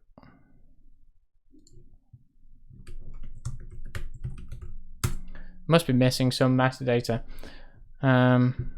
These are also, oh, it's just saying there are function breakpoints. Okay.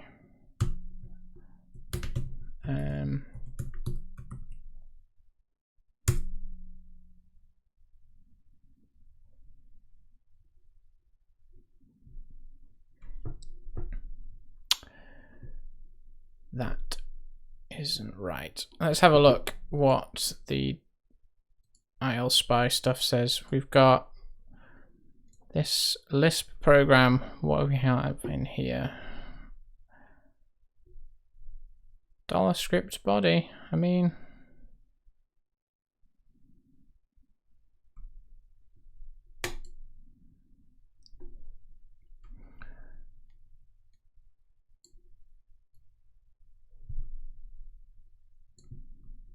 do we need to put the whole namespace in there? I don't know which namespace. This is in fact. Let's try putting the whole namespace in there.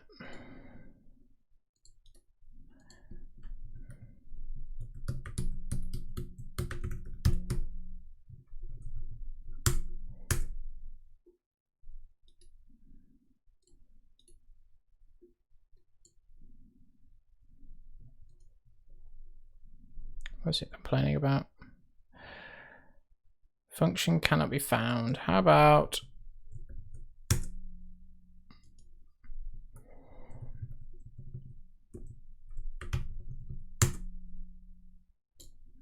I mean, I know it's there. What else have we got in here?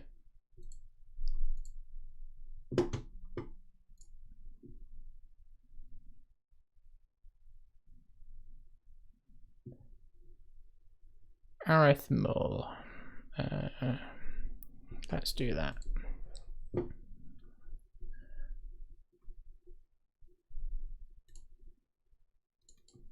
I'm wondering whether or not the dollar is hurting the situation.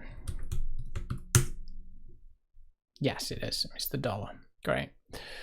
So let's see if we can go on until we hit that.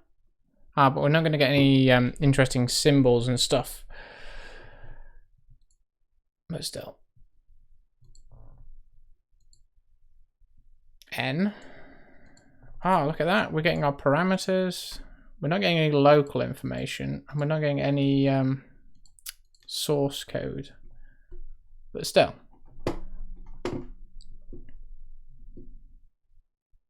Let's try step. Hitting the arithmal breakpoint again.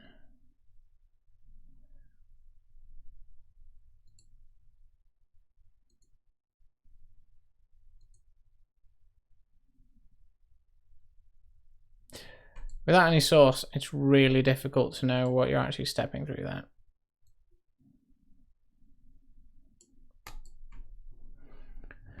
I don't know if there's a way to view where the debug information is pointing to. View debug locations. We could just try decompiling it, I suppose, and see if we can see anything. So let's get a command line up. A new one, and we'll do il spy -il for fact.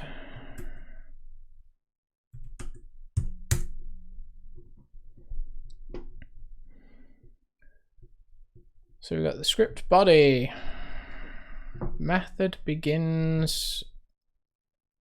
I'm not getting anything about sequence points in there.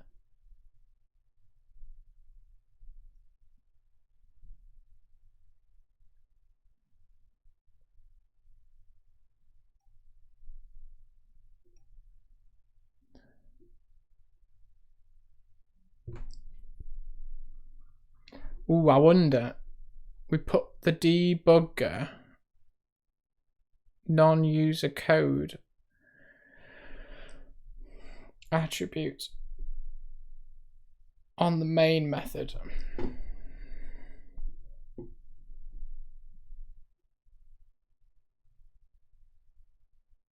wonder if that's the problem.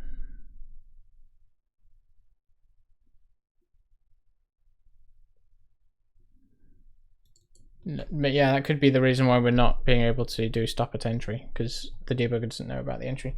There's also no way for it to tie this through to the source location.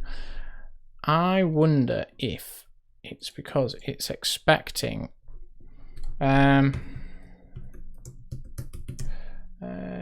document.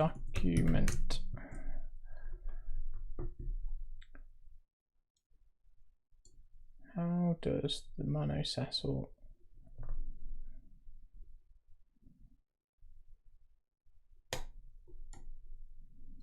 document thing work?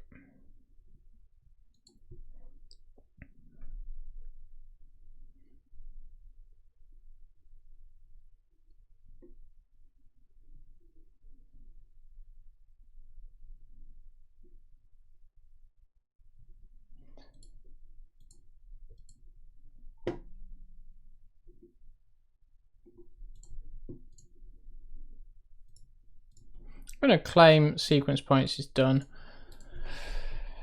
So I think this is really good enough for the time being to consider this stream complete. So I'm just going to go through what we've got now. So we've got a bunch of extra launch settings so that I can get rid of those. I don't actually want that change.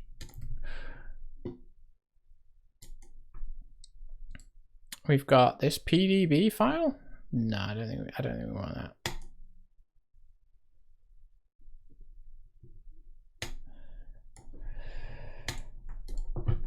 Bind. We've got sequence points, sequence points, sequence points, sequence points. Add sequence points. Bind sequence, or make the binder produce sequence points for interest for each element in a sequence. These are then used to emit debugging information.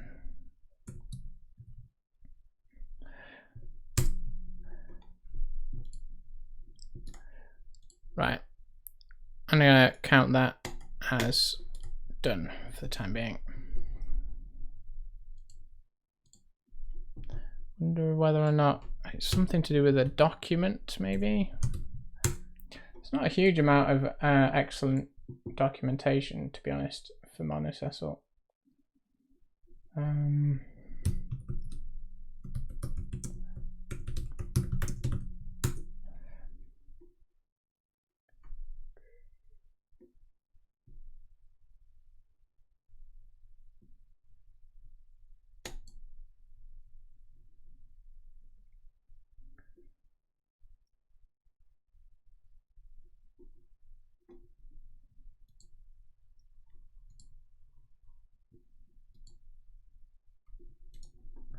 So, I mean, has that document? One thing I did want to do is we're doing the emit stuff. I think we should keep a map of these documents.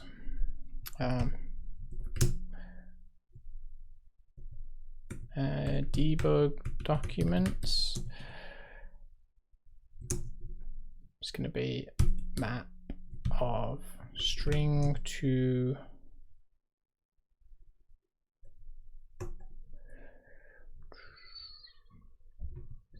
document. Let's try to decide. Yeah. And then when we create an emit context right at the beginning, we'll create one. This wants to be a debug documents, it wants to be a dictionary as well, because if we make it a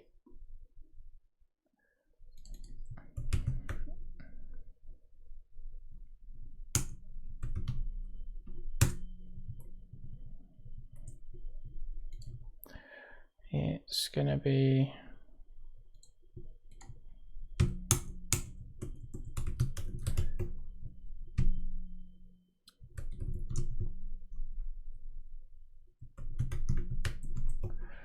if we make it a map, we'll just end up not being able to mutate things.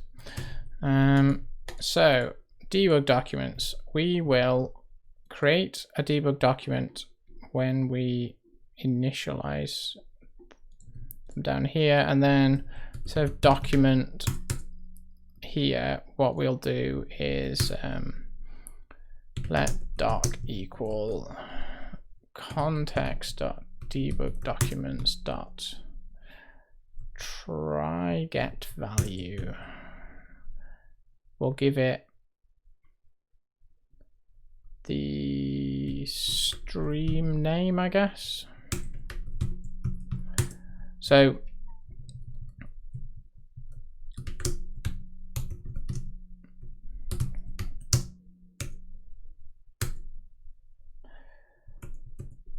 if we did manage to look it up,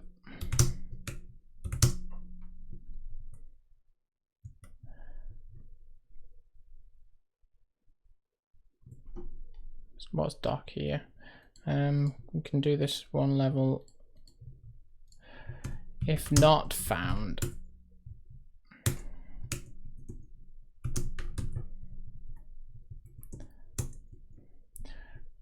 create a new document and add it.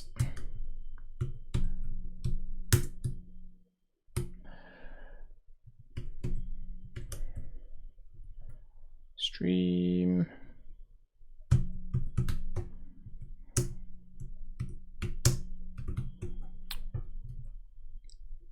So hopefully that means we should only create one document for each stream name. And also I think this should be something like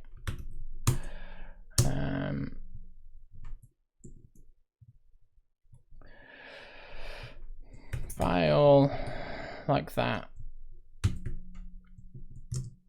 Because it's supposed to be a URI, I think.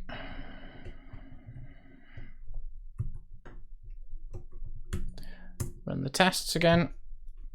What I'd really like is for VS Code to ask me where the source is. Don't know if that is a feature that it even does.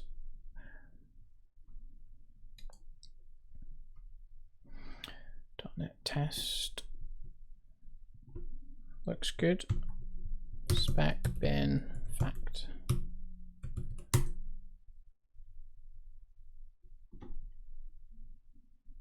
Where are we? Yeah, it's not asking for the source.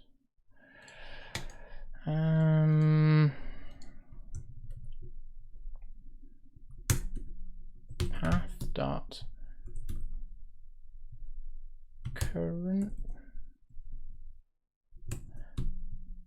Where's directory? Get current directory.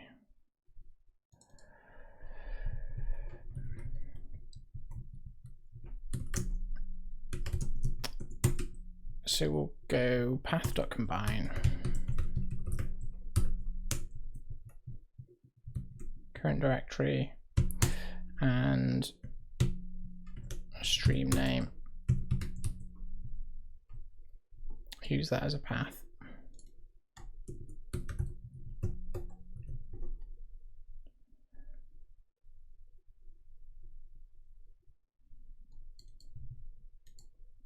What are you happy about?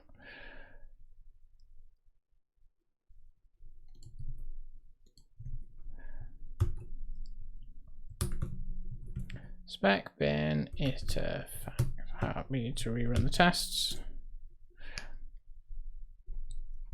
Misusing tests. So I generate the output. Did I look away and now it's working? Nope. Bool and implicitly discarded. Let path equal. Ah, yes, of course.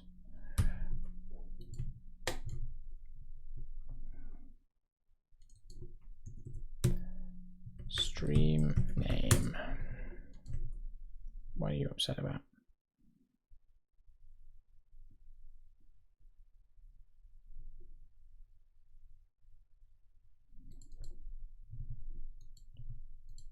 Why does that work then?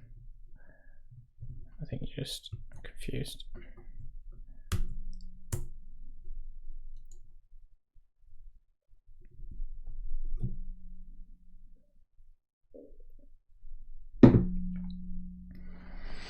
Right, spec bin iter fact this time.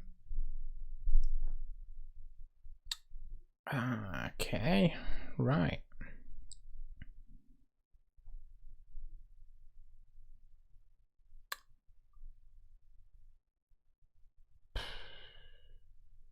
Yes. Spec bin DLL.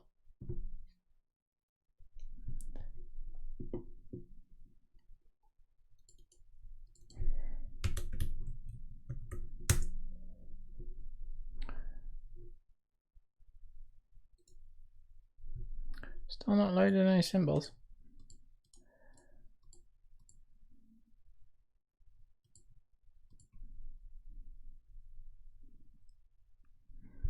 I mean, it's loaded the symbols. I can see that it's loaded the symbols for the DLL, but I don't understand why it's not doing source stepping for it.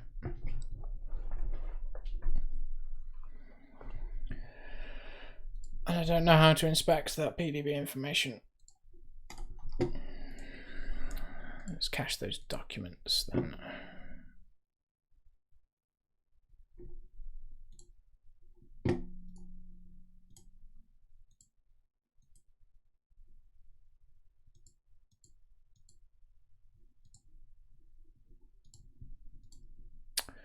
So, cache documents here.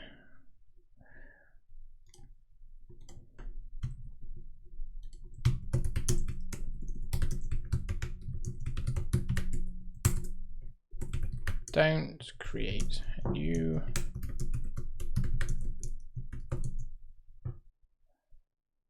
sequence point.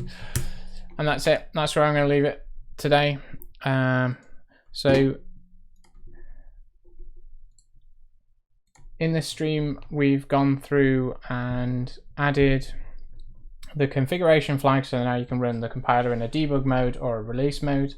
If we're running it in debug mode, we generate a symbol file and we write symbol information to that stream, and it's providing some debuggability for our programs. Need to have a look off stream at exactly what is going wrong and why we're not mapping the source information through, but I'm quite happy that we've managed to get as far as we did. So thanks for watching, hope you've enjoyed it, and I'll see you next time.